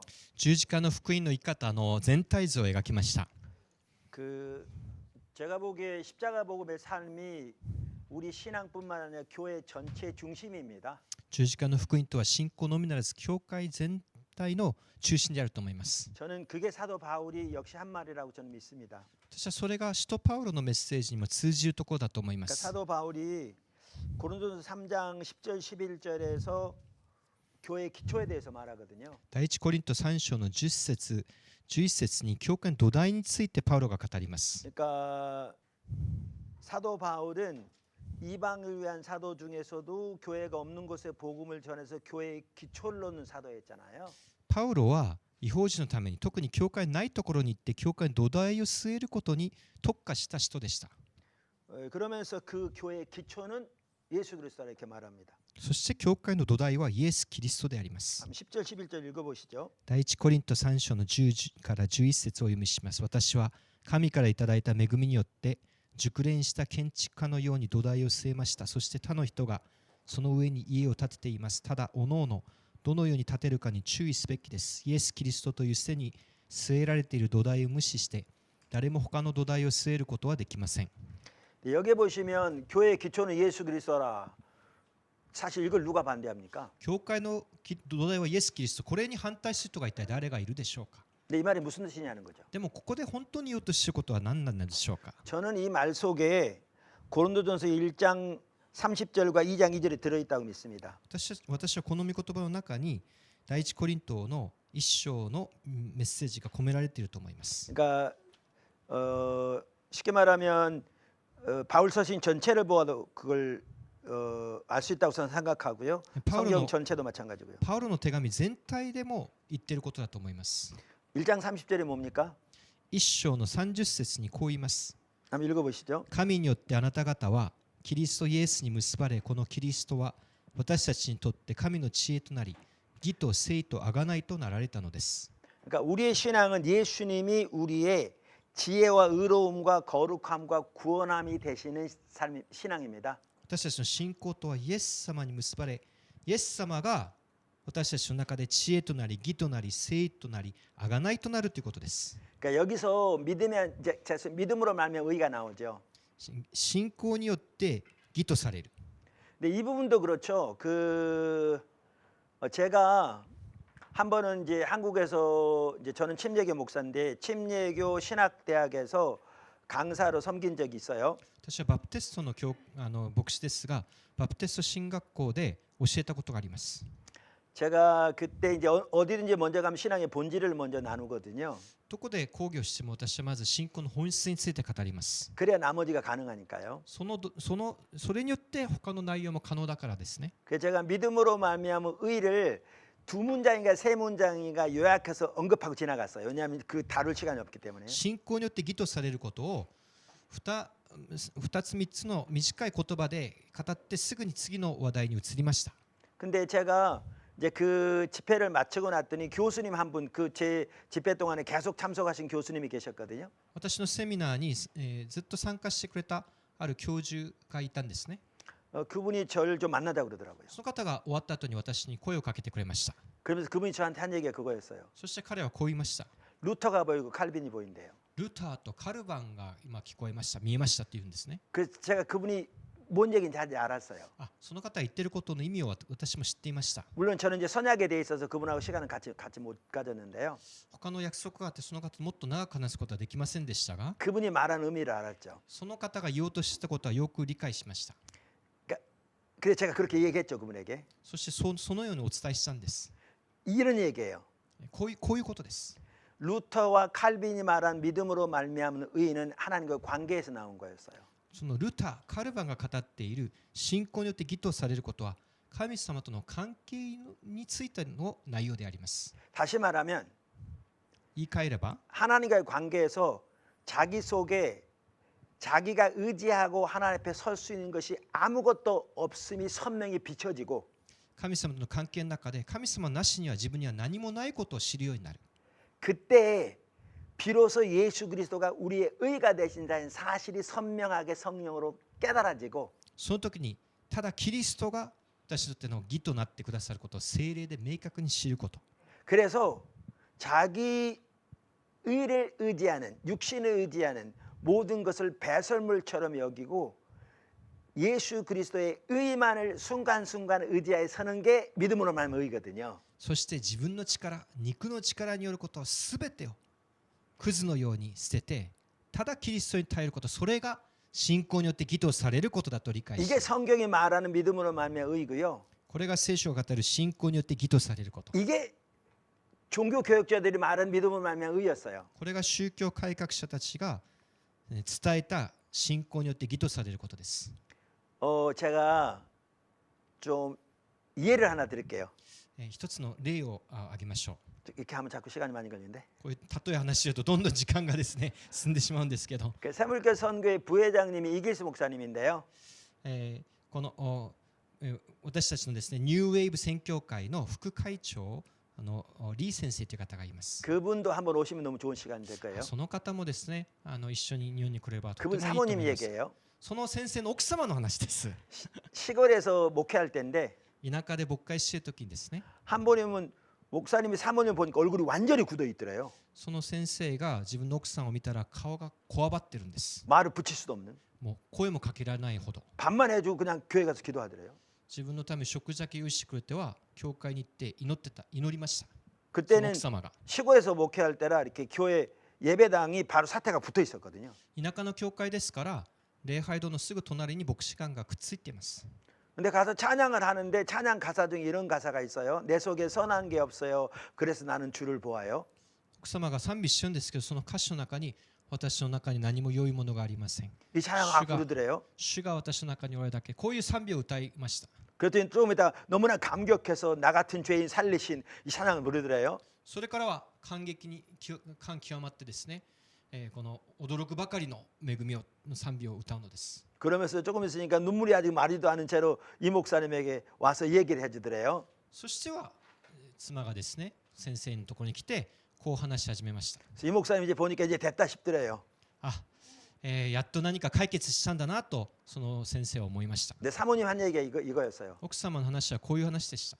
시골에 가서 목회를 하는데 この田舎に来て牧会していながら 그분은 서울에 태어나 서울로 자란 분인데 奥様はソウル生まれのソウル育ちです。 시골 분들이 서로 상대방의 공간을 이렇게 존중 안 해주는 게 있잖아요. 田舎の人はお互いの空間を尊重しません。 잘 모르는 거죠. そのことになれないわけです。 사택 안방에 쑥 들어와가지고 牧師館の中にずかずかと入ってきてですね 뭐지 저기 장롱문 쫙 열고 タンスを開けて 이불 딱 꺼내서 布団を出して 애 뉘어놨다가 自分の子供をそこに寝かせて 애가 오줌 싸버리는데 그냥 놓고 가는 거죠. 子供がおしっこしたらそのまま帰ってしまうんだそうです。 그러면 이제 서울에서만 자란 이제 이분은 너무나 화가 나는 거죠. ソウル育ちの奥様は怒るわけです。 근데 화내놓고 보면 또 화가 나는 거예요. でも怒りがまた怒りを呼びます。 왜냐하면 자기가 이런 분들을 섬기겠다고 사모로서 왔는데 이것 때문에 화가 나고 싶으니까 더 화가 나는 거죠. 自分が牧師夫人としてこういう方に仕えようと来たのに自分はなんで怒ってるんだろうとまた自分に怒ってしまう。 근데 하나님 다루실 때 이렇게 반복되는 거잖아요. これが繰り返されるわけです。 그러니까 나중에는 자기가 구원 못 받은 것 같더래요. しまいには自分が本当に救われているのだろうかっていう思いまでしたのです。 진짜로. 本当にそれが疑わしくなりました。 내가 구원 받았으면 어떻게 이럴 수가 있나. 救われているならばどうして自分にこういう 그러니까 怒りが 깜깜한 거죠. 真っ暗に先が真っ暗になりました。 그러니까 이 얼굴 완전히 굳어가지고 그냥 밥만 차려주고 가서 기도하고 顔 있는 が 거예요. だからこわばって祈りに行ったわけですね。 근데 그렇게 깜깜하게 가는데 완전히 사방이 깜깜한 것 같더래요. 완전히 터널 속에 있는 것 같더래요. 뭐- 보인 느낌에. 真っ暗なトンネルの中にいるような感覚だったそうで 근데 す。 아까 그 찬양을 부르는데 さっきの賛美を歌うとき 사방이 깜깜한데 저기서 빛이 다가오고 있더래요. 그러니까 뭔가 이게 생각이었는지 환상인지 잘 모르지만 하여튼 기도하는 중에 四方八方真っ暗ですけどあそこの先に光が一筋見えた。 점점 가까이 오는데 그게 십자가더래요. どんどんその光が迫るんですけど十字架の光だったそうです。 근데 다가올 때에 그 성경 구절이 생각나더래요. その近づいてくる十字架を見ながらある聖句が思い浮かびました。 내가 곧 길이요 진리요 생명이니 私が道であり 나로 真理であり 말미암지 命である。 않고는 아버지께로 올 자가 아무도 없느니라. 私を通しなければ誰も父のもとに来ることができない。 요한복음 14장 6절인가요? ヨハネ14章6節でしょうか。 그러면서 깨닫게 하시더래요. その御言葉が聞こえました。 아, 내 속에 아무런 선한 것도 없구나. 私の中には何も良いものがない。 그러니까 주님이 그러신 것 같아. 생각나게 하시면서 네 속에 선한 게 없어. 主が自分にですね、お前の中には何も良いものがないよというような気がしました。 그래서 내가 길이야. だから私があなたの道だ。 그래서 나로 말미암지 않고는 아무도 아버지께로 올 자가 없어. だから私を通しなければ誰も父に行くことができない。 딱 깨닫게 하시니까 それに気づいて、 그러니까 이게 보여진 거죠. 내 속에 내가 의지하고 나갈 선한 게 아무것도 없구나. 私の中には自分で頼ることをできるく何もないのだと。 그러니까 예수님이 길이시구나. だからイエス様が道なのだ。 그러니까 예수로 말미암지 않고는 아무도 아버지께로 올 자가 없구나. だからイエス様を通しなければ誰も父に行くことができない。 그러니까 이제 나 같은 죄인 살리신 그 찬양하면서 눈물을 흘려요. だから驚くばかりのという賛美が溢れてくるのです。 여러분 빌립보 3장 전체가 여러분 성경 보시면요. 제목이 믿음으로 말미암아 의라고 써 있습니다. フィリピ3章を見るとその章全体が信仰による義とタイトルをつけることができます。 사도 바울이 육신을 의지하는 거 과거 쭉 말하는 다른 그 다음 사람들 내려오면 더 내세울 만한 거였는데 パウロは自分の人生に誇らしいことがたくさんありました。すべてがプライドの高い人生でした。 사도 바울이 모든 걸 배설물로 여긴다. でもそれらはすべてをクズのように捨て去ると。 주님을 아는 것이 가장 고귀해서 주님만 알기를 추구해 간다. キリストを知ることだけ、それ以外には何も知るまいと心に決 그러면 めた。 참다운 신앙을 육체를 그러니까 뭐죠? 참다운 신앙을 예수를 자랑하고 육체를 신뢰하지 않는 거라고. 誠の信仰とはただイエスを誇りに思い、自分のことを信頼しな 다시 いこと。 말하면 예수님이 우리의 의가 되시려면 우리 육체를 자랑하는 것, 육체를 신뢰하는 것이 배설물이 될 때야 비로소 예수를 신뢰하는 거거든요. 自分のこと、自分の体のことはクズのように思えるとき、ただイエス様を信頼することができるというのです。 돌아오면 고린도서 1장 30절 예수가 아버지께로 하나님께로 나와서 우리에게 지혜와 의로움과 거룩함과 구원함이 되신단 말이 그 뜻이거든요. 先ほど読んだ第一コリントの1章の30節、このキリストは私たちとして神の知恵となり、義と聖と贖いとなられるということはそういうこ 이걸 となんで 말하는 거 す。 십자가의 안사. ただ十字架です。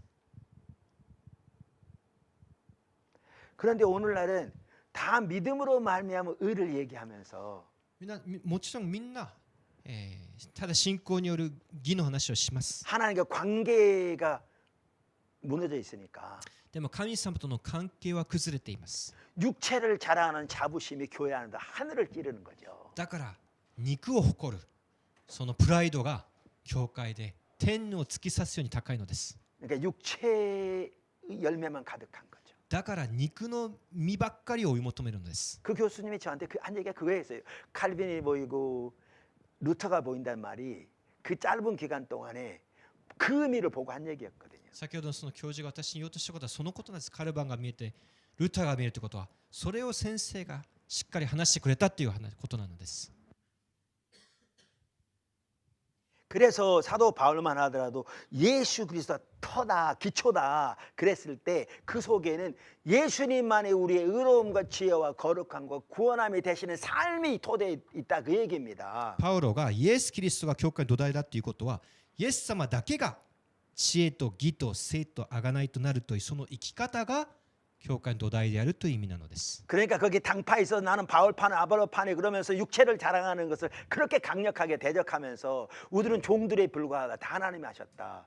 コリント教会が我はパウロ派我はバルナバ派閥の争いをしているそういうことを捨て去るそれが教会の土台となるということを話しているのです。 뿐만 아니라 2장 2절에 우리가 아까 살펴본 대로 사도 바울은 그토록 그 당시에도 그 빌립보 3장 옥중서신에서도 그가 알기 원하는 단 한 가지는 십자가에 못 박힌 예수님이었거든요. 2章2節に私が知ることはただキリストそれ以外は何も知るまいところに決めたと言っているのです。 그러니까 이렇게 볼 때에 성경 전체를 보면 십자가 복음의 삶이 교회의 기초입니다. 우리 신앙의 기초입니다. 핵심입니다. 十字架の福音の生き方は教会の土台であり私たち一人一人の信仰の土台であります。 그게 하나님이 의도하신 교회 모습이고요. それが神様が求めておられる教会の姿 그렇게 です。 교회가 세워질 때 정말 놀라우게 하나님이 함께 하십니다. そうやって教会が立ち上がるときに驚くべき見業が起こります。 그래서 저는 이제 교회의 기능을 일반적으로 학자들이 네 가지로 말하거든요. 教会の機能とは何でしょうか。神学者たち4つのことを語り 저는 ます。 이렇게 그림으로 표시할 수 있다고 생각합니다. 私はこのように図に描くことができると思います。 십자가 복음이 중심에 있고요. 기초 다른 거 보여주시면. 十字架の福音があってそこから4つのこう実が現れます。 십자가 복음 안에 これ 요거에 ですね。 십자가 복음이 중심에 있고요. 十字架の福音が中心にあって、 이게 토대가 돼 예배가 올바로 세워지고요. これが土台にあるときに礼拝が正しくなります。 양육과 리더십이 올바로 세워지고요. 養育とリーダーシップが立ちます。 사랑의 교제가 되어지고요. 愛の交わりが可能になります。 선교가 올바로 되어집니다. 宣教が行われます。 이게 사실 학자들이 말하는 교회 기능입니다. これが学者たちが語る教会の機能 근데 です。 그 교회가 십자가 복음의 중심에 세워져야 でも十字架の福音が中心にあるときにこの機能がしっかりと動くようになるんです。 제가 예배만 해도 나눌게요. 礼拝のことだけ話しましょう。 그러니까 우리 십자가 복음의 삶이 되어지면서 같이 가는 게 당연히 예배가 하나님 중재 예배에 같이 가야 돼요. この十字架の福音によって礼拝の内容が決まります。 그게 사실 빌립보 3장에서 그걸 말하고 있거든요. フィリピの手紙3章、フィリピの信徒の手紙3章でこういう言葉があります。 제가 그 시간 뭐 이렇게 그러니까 넘어갈게요. 그 성경 보는 것은 それ時間が限りがあって読みませんが、 제가 이제 포도나무 교회 하나님께서 이제 말씀하셔서 개척한 지가 30년 됐거든요. その神様の御言葉を聞いてブドウの木教会を開拓し30年になります。 포도나무 교회 처음 개척할 때 어떤 일이 있었는지 아세요? 最初開拓した時にこんなことがありました。 그 도시가 이제 신도시로서 아파트 단지를 많이 새로 지어가 사람들이 막 이사 오는 그런 지역이었어요. ソウル郊外に建てられた新都市計画としてたくさんの人たちが大規模の団地化でたくさんの人々が移住してきました。 자 그러면 그 많이 이사 오니까 그 중에 기독교인들도 있잖아요. たくさん流入人口があるからその中にはクリスチャンも多くいるわけです。 그러니까 그분들이 이제 지역의 여러 교회들을 찾는 거예요. 이제 자기가 소유자가 새롭게 섬길 교회들을. 自分たちが通う地域の教会を探すのです。 주로 이제 장로교가 한국 많다 보니까 장로교로 많이 가는데 韓国は長老派が多いので長老派の教会をまず探すわけですね。 포도나무 교회는 그 침례교인데도 그리고 이런 상가의 한쪽을 빌려서 예배드리는데도 한 200명이 방문했어요. ブドウの木の教会はバプテスト教会でありマイナーな教団で、またこういう商店街の一角を借りて始めましたけど、でも私の教会にも200名がこう訪れてくれるんです 그러니까 ね。 한꺼번에 200명 온 게 아니고요. 1回で200名ではなく 그러니까 てで 이번 す 주에 ね。 5명, 다음 주에 10명, あ 그 る 다음 種 주에 は5 12명 人 이런 10 식으로 人こうやって200名全部合わせとか新しく訪れました。 일정 기간 동안에 200명이 방문했어요. 200 이상이 一 방문했어요. 定期間に200名以上が初めて訪れました。 근데 나중에 이제 하도 설교를 많이 하다 보니까 쉬어봤어요. でもあまりにもこうたくさん説教するから休む時がありまし 몇 た。 명 남았냐? 数えてみたらその中で何人が教会に定着したか 5명 남았어요. 5人が残りました。 왜 5명 남은지 아세요? なんで5人だったでしょ 두 번 다시 못 올 만큼 강하게 설교하게 하셨어요. う。もう2度目はきついなと思うくらいに強烈なメッセージを私は振りかけたからです。 그리고 설교하다 보면 뒤에 가에 쇠벽이 쳐 있는 것 같았어요. でも 느낌에 쇠벽이. 私のですね感覚ではメッセージしていると鉄の壁が目の前に立っているような感覚で 그리고 した。 말씀이 팍 튀기는 게 느껴지 안 받아들이고. 御言葉を投げるとそのまま帰ってくるような 그래서 중간에 가버리기도 하고 礼拝の途中で立って帰っていく人 끝나고 もい 싱긋 るし、 씹고 가서 다시 안 보이기도 終 하고. わってからは挨拶もしないで 하여튼 여러 가지에서 帰っていく人も 200명 いる。 이상이 방문했는데 200名の中で 나중에 쉬어보니까 5명 정도밖에 안 남았어요. 後で数えてみると5人しか残りませんでした。 왜 그럴게요? なんでだったでしょうか。 자, 원래 예배는 누구한테 드리러 오는 거죠? 礼拝は誰に捧げるものでしょうか。 하나님께? 神様 진짜로요? 本当に 근데 그 당시 성도들이 주일 대 하나님께 예배드려 나왔는데 하나님을 의식하지도 않아요. でも当時の信徒たちは日曜日に教会に行くんですけど神様を意識もしていません。 종교적인 의무하러 온 거예요. 宗教義務のために来ているわけです。 우리 신앙생활 중에 기본적으로 성수지를 해야 되니까 信仰のクリスチャンの務めでしょ。日曜日の礼拝を守ることは。 제가 또 예배해 보게 된 책이 또 2권 있어요. 그 뭐 전체를 설명할 수는 없고요. 礼拝について本も2冊書いたんでそれを全部お話しすることはもちろんできません。 성경에 보면 예배는 하나님 얼굴을 구하여 나오는 거예요. 礼拝とは聖書を見ると神の御顔を仰ぐことです。 그러니까 시편 24편 6절을 보다 성경 전체를 볼 때 詩編24編聖書全体を見てもそうです。 간단히 설명하면 예배는 하나님께서 행하신 아름다운 일들을 인하여 하나님께 감사와 찬사를 드리고 礼拝とは神様なさる大いなる御業を見て感謝を捧げることです。 그리고 하나님 그분 자신으로 기뻐하며 神様ご自身のゆえに喜ぶこと。 하나님의 뜻과 의지를 알아 그 가운데 함께하고자 하는 열망으로 하나님을 찾아 나오는 게 예배예요. 성경에 보면. 神様の身旨を知ってそれに参与するために出てくるのが礼拝です。 근데 주일날 예배드리러 왔는데 でも日曜日の礼拝に来て 하나님을 찾는다는 개념조차가 없어요. 神様を探すという考えもないのです。 기본적인 종교적인 의무하러 와서 앉아 있어요. ただ、宗教的な義務のために来ている 앉아서 わけ 어떤 です。 자세로 앉아 있냐? どんな姿勢で座ってでしょうか。 나 한번 설득시켜 봐라. 俺を説得してみろという感じ 당신 です。 설교 마음에 들면 내가 혹시 이 교회 등록해 줄지 아냐 이러고 앉아 있는 あ 거예요. んたのメッセージ気に入れば、また来て やってあげてもいいかもしれないという。 그러니까 열날 성도들이 어디 이사 가면 여기저기 교회 방문하면서 그런 사람들이 많거든요. 자기 마음에 맞는 교회를 찾고 다니는 거죠. 이렇게. そういう年でした。いろんな人が毎週のように引っ越してきて新しい教会を探しているわけです。 근데 그게 이 시대 사람들이 그렇게 많이 할지 몰라도 そんな人がたくさんいるとしてもですね、 그게 우리가 말하는 대로 성경이 말하는 하나님을 예배하는 자세냐고요. それが聖書が語る礼拝の姿勢ではありません。 이게 제 눈에 보이니까 제 눈이 뒤집혔더라고요. これを私たちは神様気づかせてくださるから礼拝の時にもう煮えたぎる思いがするのです。 그러니까 두 번 다시 못 올 만큼 강하게 설교하게 하신 거죠. 자세에 대해, 소위 태도에, 우리 따지면 신앙에 대해서 나갈 二度 방향에 と来 대해서. させないようなメッセージをしました。 그러면 이제 뒤에가 새벽에 채니까 안 받아들여요. その向こう側も鉄の壁で私に返してくれるんです。 그 당시에요. 교회 그 예배 장소 월세만 해도 한 달에 250만 원이었어요. 当時の 월세만. ですね、礼拝場所を借りるのに毎月、この、250万 예. 25万円がかかってました。 그러니까 일반 재정까지 350만 원씩 모자라요. だから毎月35万円の赤字でした。 사람들은 몰려와. 人は来るんですけど 다 쫓아내고 있어. みんな私が追い返してきたから 이대로 가면 교회가 시작하자마자 또 무달릴지 몰라. いやこの調子だと教会はまた閉ざされることになるのか。 근데 저는 선택의 여지가 없었어요. でも私には選択の余地がありません。 그러니까 이제 교회 이사를 해서 사택해서 이사를 해서 준비하는 기간이 있었거든요. 先ほどの私のようにですね、そして牧師館を借りて引っ越して準備する期間がありま 그 した。 기간 동안에 이 낮 예배는 사택에서 한 부부하고 우리 부부하고 4명의 교회를 같이 시작해서 예배를 드렸고요. その開拓準備の時に 준비하면서 日曜日の昼の礼拝は私たち夫婦ともう一つの一組の夫婦と礼拝をしました。 저녁 예배는 각자 자기 가까운 교회를 가는 거예요. 집에서 가까운 교회를. 夜の礼拝はそれぞれの家に近い教会に行きました。 그래서 저녁 예배는 저도 이제 사택에 있는 가까운 교회를 갔어요. その夕拝の時に私も牧師館の近くの教会を訪れました。 근데 교회만 갔다 오면 마음이 아파서 견딜 수가 없었어요. でもその教会に行ってくると心が痛くてたまりません。 교회를 안 가면 목사가 마음이 편한데 牧師が教会に行って心が楽になるはずがどうして苦しくなる 목사가 でしょう。 교회만 갔다 오면 마음이 아파서 견딜 수가 없어요. どうして教会に行くと心が苦しくなっ 그럼 てしまう 교회에 でしょう。 갔다 오면 작은 방에 들어가서 한 30분 동안 기도해야 견딜만 했어요.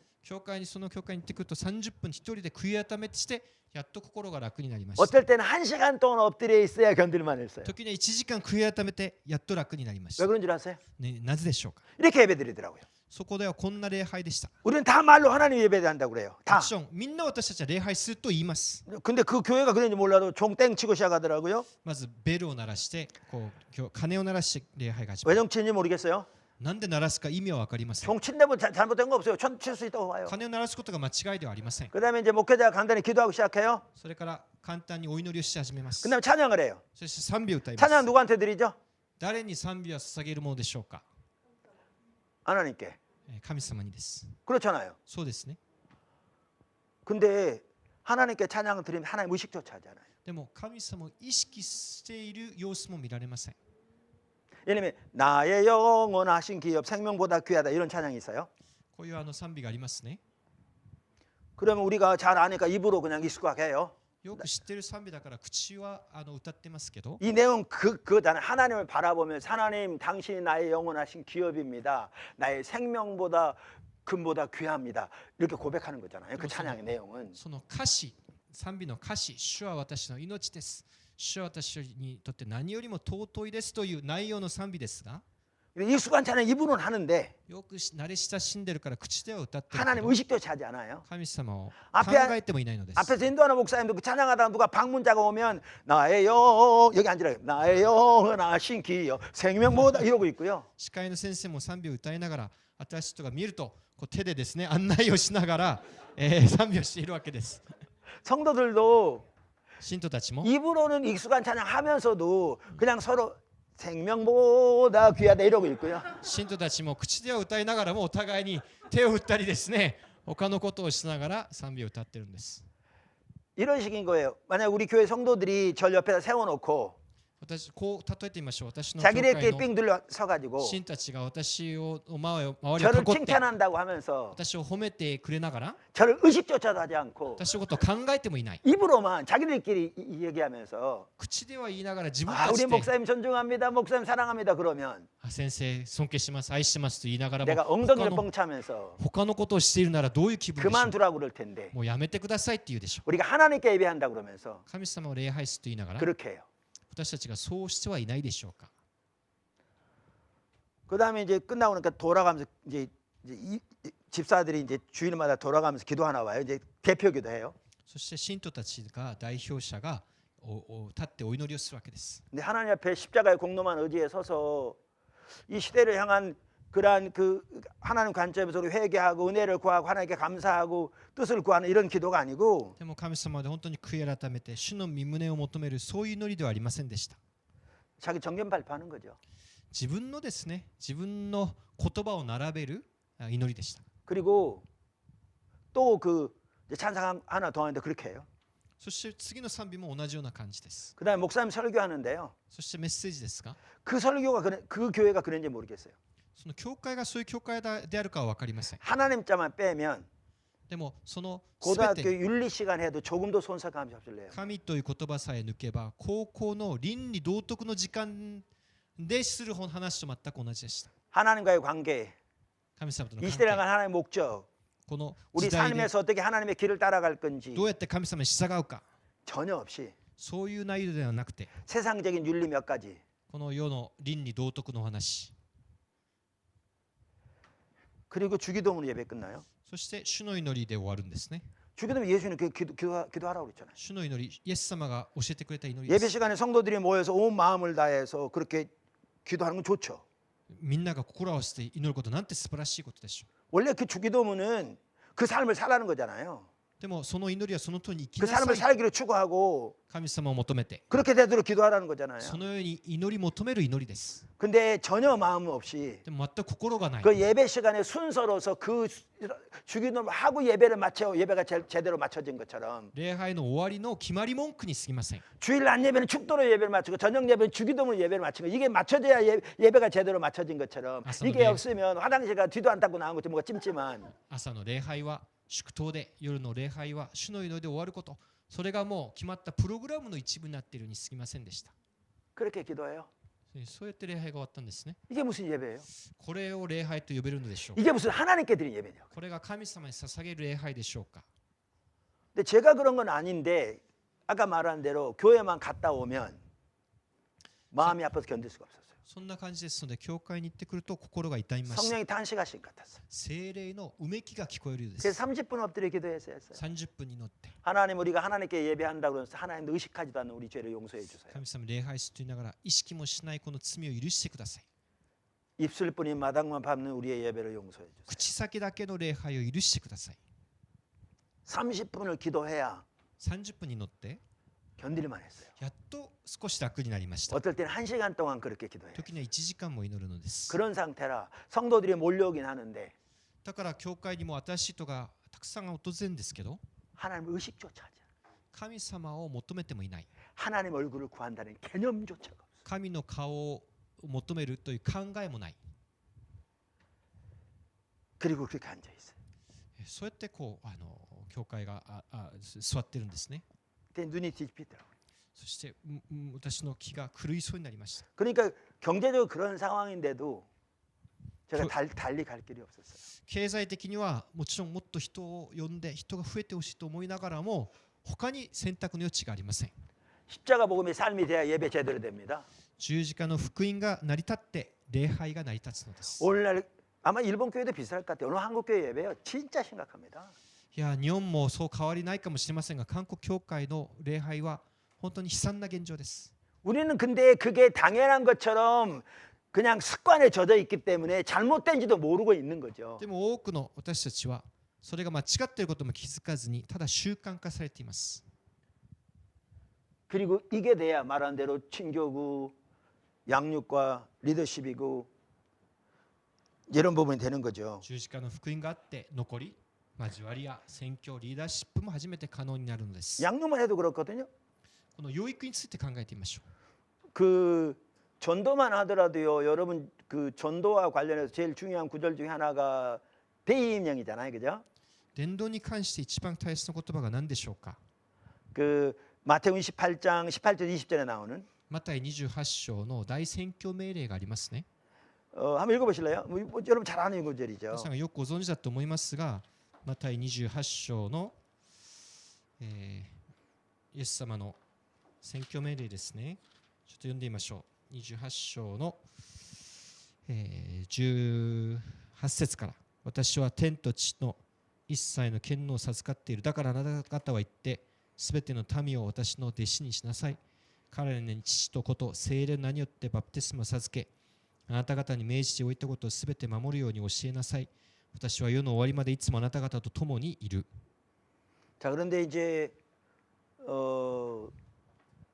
제가 보기에 우리 한국 같은 경우에 대부분의 경우에는 이 대의임령을 반쪽만 이해하는 것 같더라고요.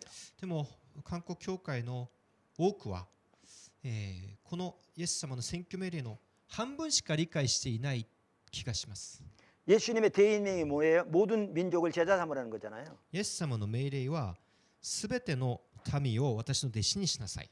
제자 삼으라가 명령어예요. 弟子にしなさいっていうのが命令語です。 그럼 제자 삼기 어떻게 하라 그러냐? 두 개가 나와요. じゃあその弟子にするためには何をするかが2つの言葉で表されています。 하나는 아버지와 아들과 성령의 이름으로 침례를 베풀라. 一つ、父と子と聖霊の名によってバプテスマを授け。 이 말은 예수님 믿도록 인도하라는 거죠.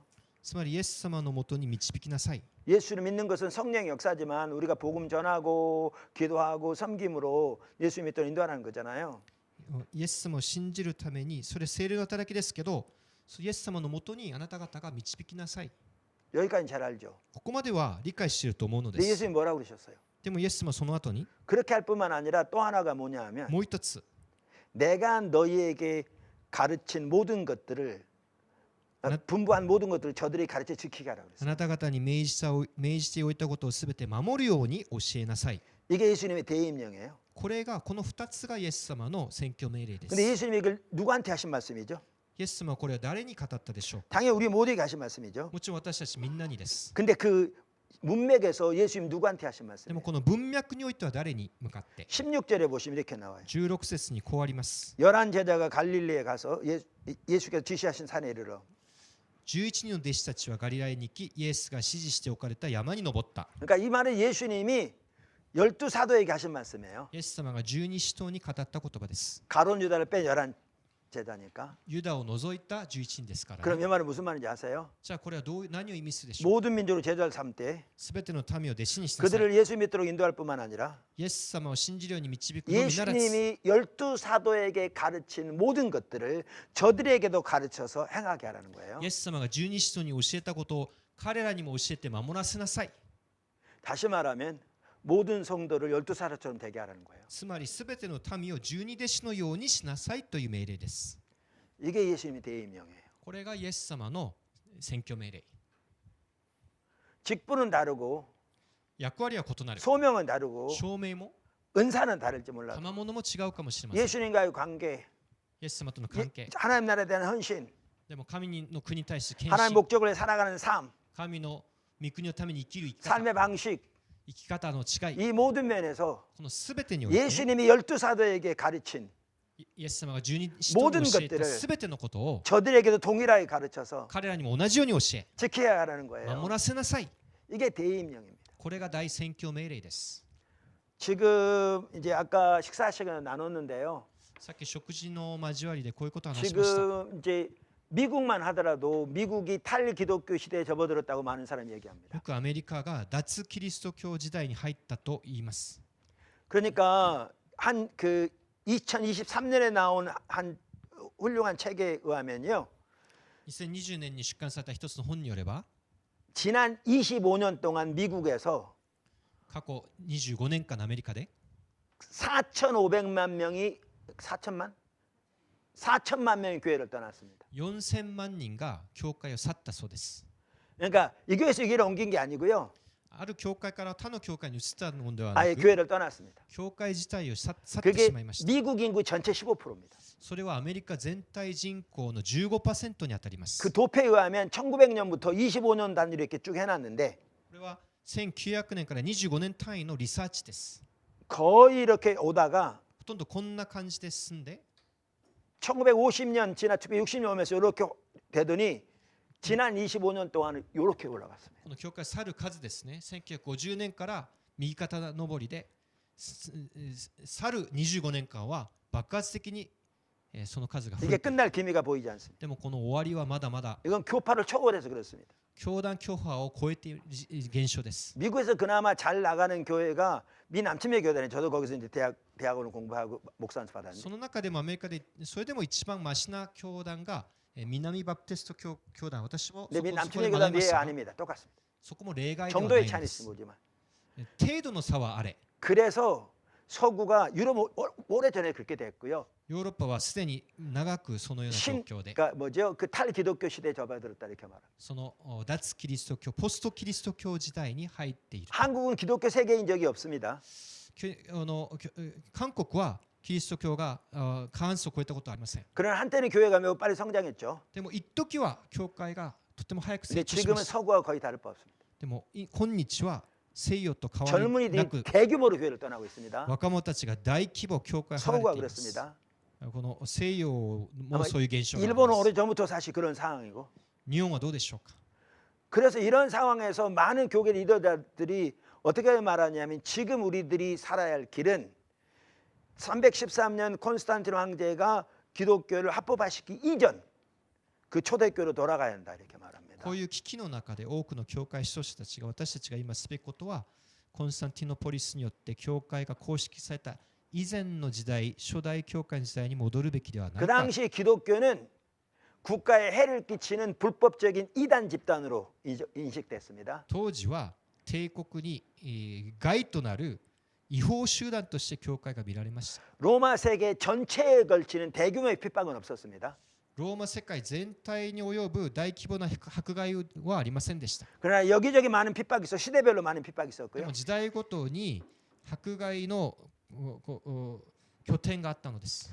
아무 때나 그들의 재산을 몰수할 수 있어서 감옥에 넣을 수 있었습니다. いつでもその財産を没収してそ 그래서 の身 그 柄を拘束 초대교회 することがあり 당시에 ました。 집사의 임무 중에 하나가 뭐였냐면 その初代教会の執事の役割の一つは 예배 시간에 낯선 사람이 들어오지 못하도록 보초 쓰는 거였습니다. 礼拝の時に見知らぬ者が入り込まないように警備に立つことでした。 왜냐하면 들어와서 이 모임이 이게 발각되면 전체 해를 끼치 당할 見 수 知ら 있기 ぬ人 때문에 が来て密告すれば全体のが害を及ぼすこともできたから 그런 です。 상황인데 そんな危機感があったんですね。 기독교가 로마를 삼켰습니다. 아시다시피 でもご存知の通りにキリスト教がむしろローマ帝国を覆しました。 교회는 놀랍게 성장했습니다. 教会は驚くべき成長を見せ、 왜 그게 가능한 줄 아세요?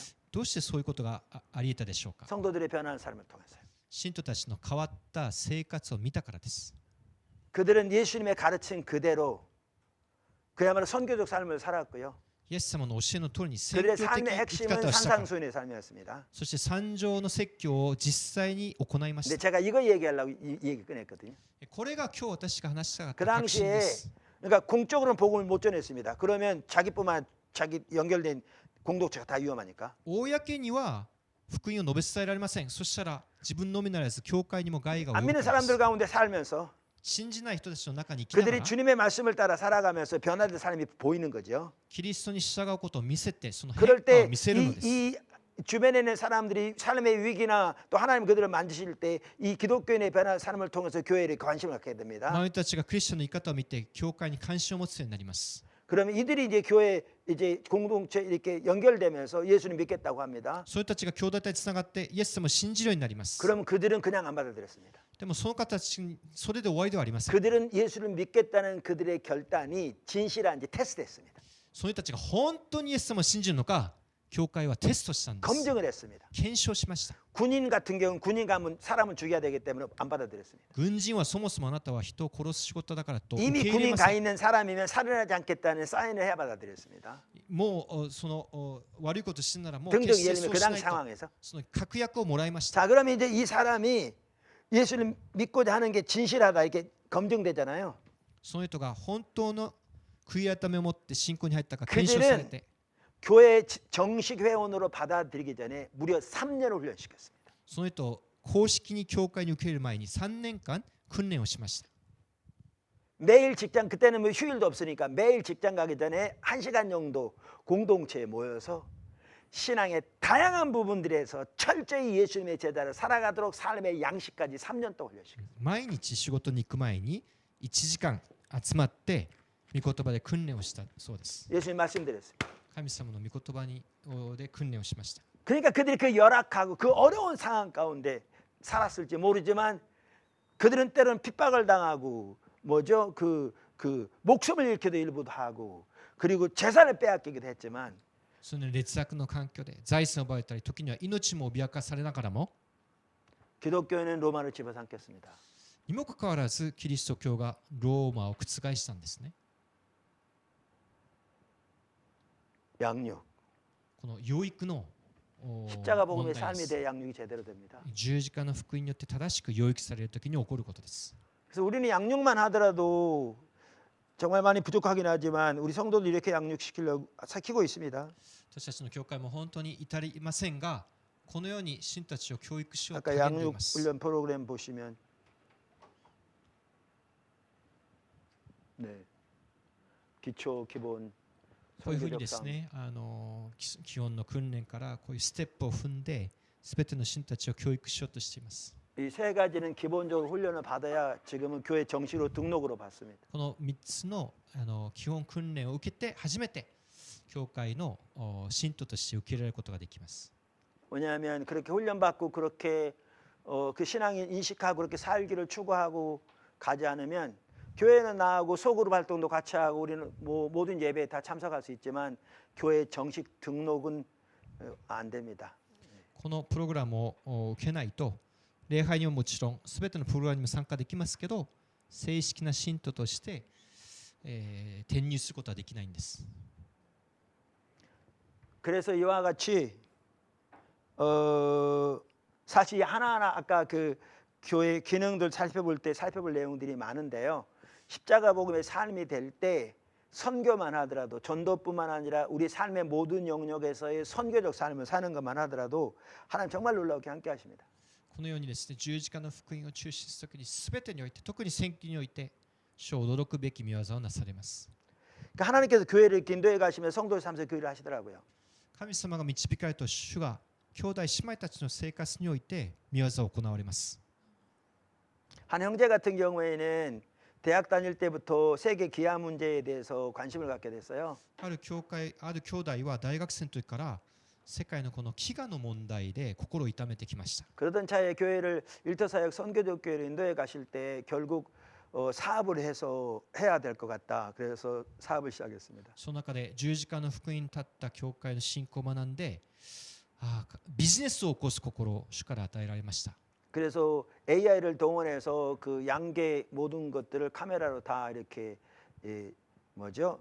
감시하고 병등구 이렇게 금방 찾아내고 등등 이렇게 양계 기술을 이렇게 선진화하는 그 뭐죠? 사업을 시작했습니다. AI 技術を駆使して鶏を育てる事業、一つ一つひよこの手から全部監視して効率よく育てる事業のビジネスアイデアが与えられたんです。 그 형제 같은 경우에는 그 비전이 세계 어디에 있든지 그게 실현될지 모르지만 치킨 한 마리를 1달러에 사 먹을 수 있는 날이 오기를 위해서 섬기고 있습니다. 彼のビジョンは、世界どこにおいても鶏1匹を1ドルで買える時代が来ることが彼のビジョンだそうです。 그렇게 하나님의 소명이 헌신되니까 일이 곧 예배고 예배가 곧 일인 분리가 안 되는 거죠. そうやって 교회와 직장이 분리가 안 됩니다. 福音に立った生き方ですと、仕事が信仰で信仰が仕事なんですね。そこには何の区分もありません。 그럼 교회를 통한 하나님의 그러한 예배뿐만 아니라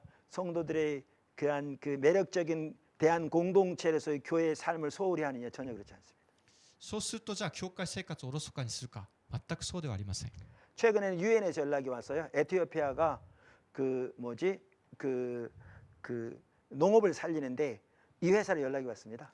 最近ですね、国連からこのエチオピアの飢餓問対策としてこの会社にこう連絡が来たんだそうです。 그리고 지금 에티오피아 어느 도시하고 MOU를 맺어졌고요. そしてエチオピアのある都市とこの MOU を提携しました。 그리고 한국의 코이카 그 지원하는 그에게 이번에 그 프로그램에 그 들어갔고요. 저기 그 신청했고요. 日本の JICA のようにですね、韓国の支援国家の支援の組織から契約を結んで本格的にこの事業を行うことになりました。 그게 만약 되면 에티오피아 엄청난 일이 날 것 같고요. これがうまくいけばエチオピアの飢餓対策に対して大きな貢献をすることができ 그 ると思い 형제에 ます。 같이 협력하면서 우리가 지금 마다가스카르에 한꺼번에 12,000마리 키울 수 있는 치킨 농장이 운영되고 있고요. この兄弟を通して私たちの教会もマダガスカルで1万2000羽の鶏を育てる事業をしています。 6,000마리 양육하고 또 짐이 지어져 있고요. 계속 확대할 거고요. また6000羽を育てる農場を建てています。 그 지역의 산업을 살리 협력하려고 하고요. 뿐만 그 수익으로 이제 농업 사역 또 뭐죠 그 농업 기술 확대하는 거 학교 교회 리더들 그 양육 전반적인 사역할 겁니다. 地域に仕事を生み出してまた農業の事業を起こしてその地域全体に益となるビジョンを持っています。 하나님께서 엄청나게 일하고 계십니다. 神様は驚くべき見業をなされるお方です。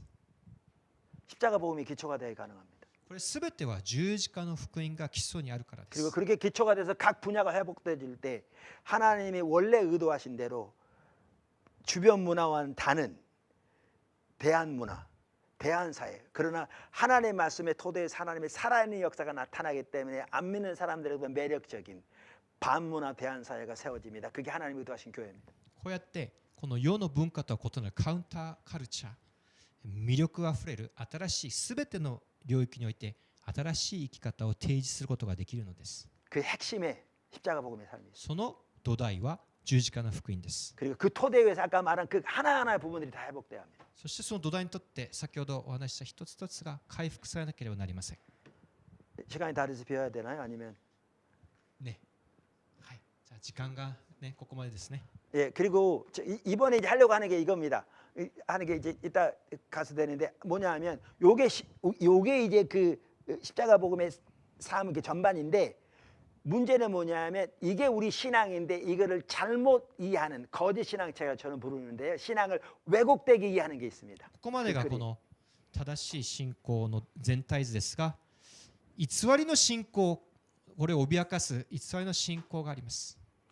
이건 철저하게 자기중심적인 삶에 토대한 가짜 신앙입니다. 徹底的に自己中心的な偽りの信仰体系。 율법주의, 기복주의, 인본주의가 삼위일체처럼 엉켜 있습니다. 立法主義、人本主義、ご利益主義が 이건 三位一体のように。 가짜기 때문에 열매가 없습니다. でも偽りだから実が実りません。 바리새인들 보세요. 모습은 진짜 신앙이 좋은 것 같지만 가짜였잖아요. 그러니까 그들은 열매가 없었습니다. ファリサイ派も見かけは素晴らしいですけど中身がないから実が実り 이게 ません。 한국교회 매우 팽배합니다. これは今日韓国教会にあふれてい 제가 ます。 아시아도 가보고 뭐 동남아시아 많이 갔고 뭐 자주는 아니라도 제가 남미도 가고 여러 나라 가봤지만 이건 한국 문제만이 아닙니다. 전혀 일본도 이해 아닙니다. 私がいろんな国を訪れたことありますが、韓国教会だけの問題ではありません。 이번 주간에 이 부분 다룰 겁니다. 今週はこの偽りの信仰について主にお話ししたいと思います。 이게 가짜인데 진짜처럼 잘못 이해되고 있는. 偽りなのに、本物のふりをしています。 근데 가짜기 때문에 열매가 없습니다. でも偽りだから、実がありません。 그래서 이번 주간에 전체적인 그 다루는 부분이 그거인가를 알려드리는 겁니다. 今週の予告です。これが。 아시겠죠? 예, 네. 시간 비워야 될 것 같습니다. はい、じゃあ、そこまでにしたいと思います。ありがとうございました。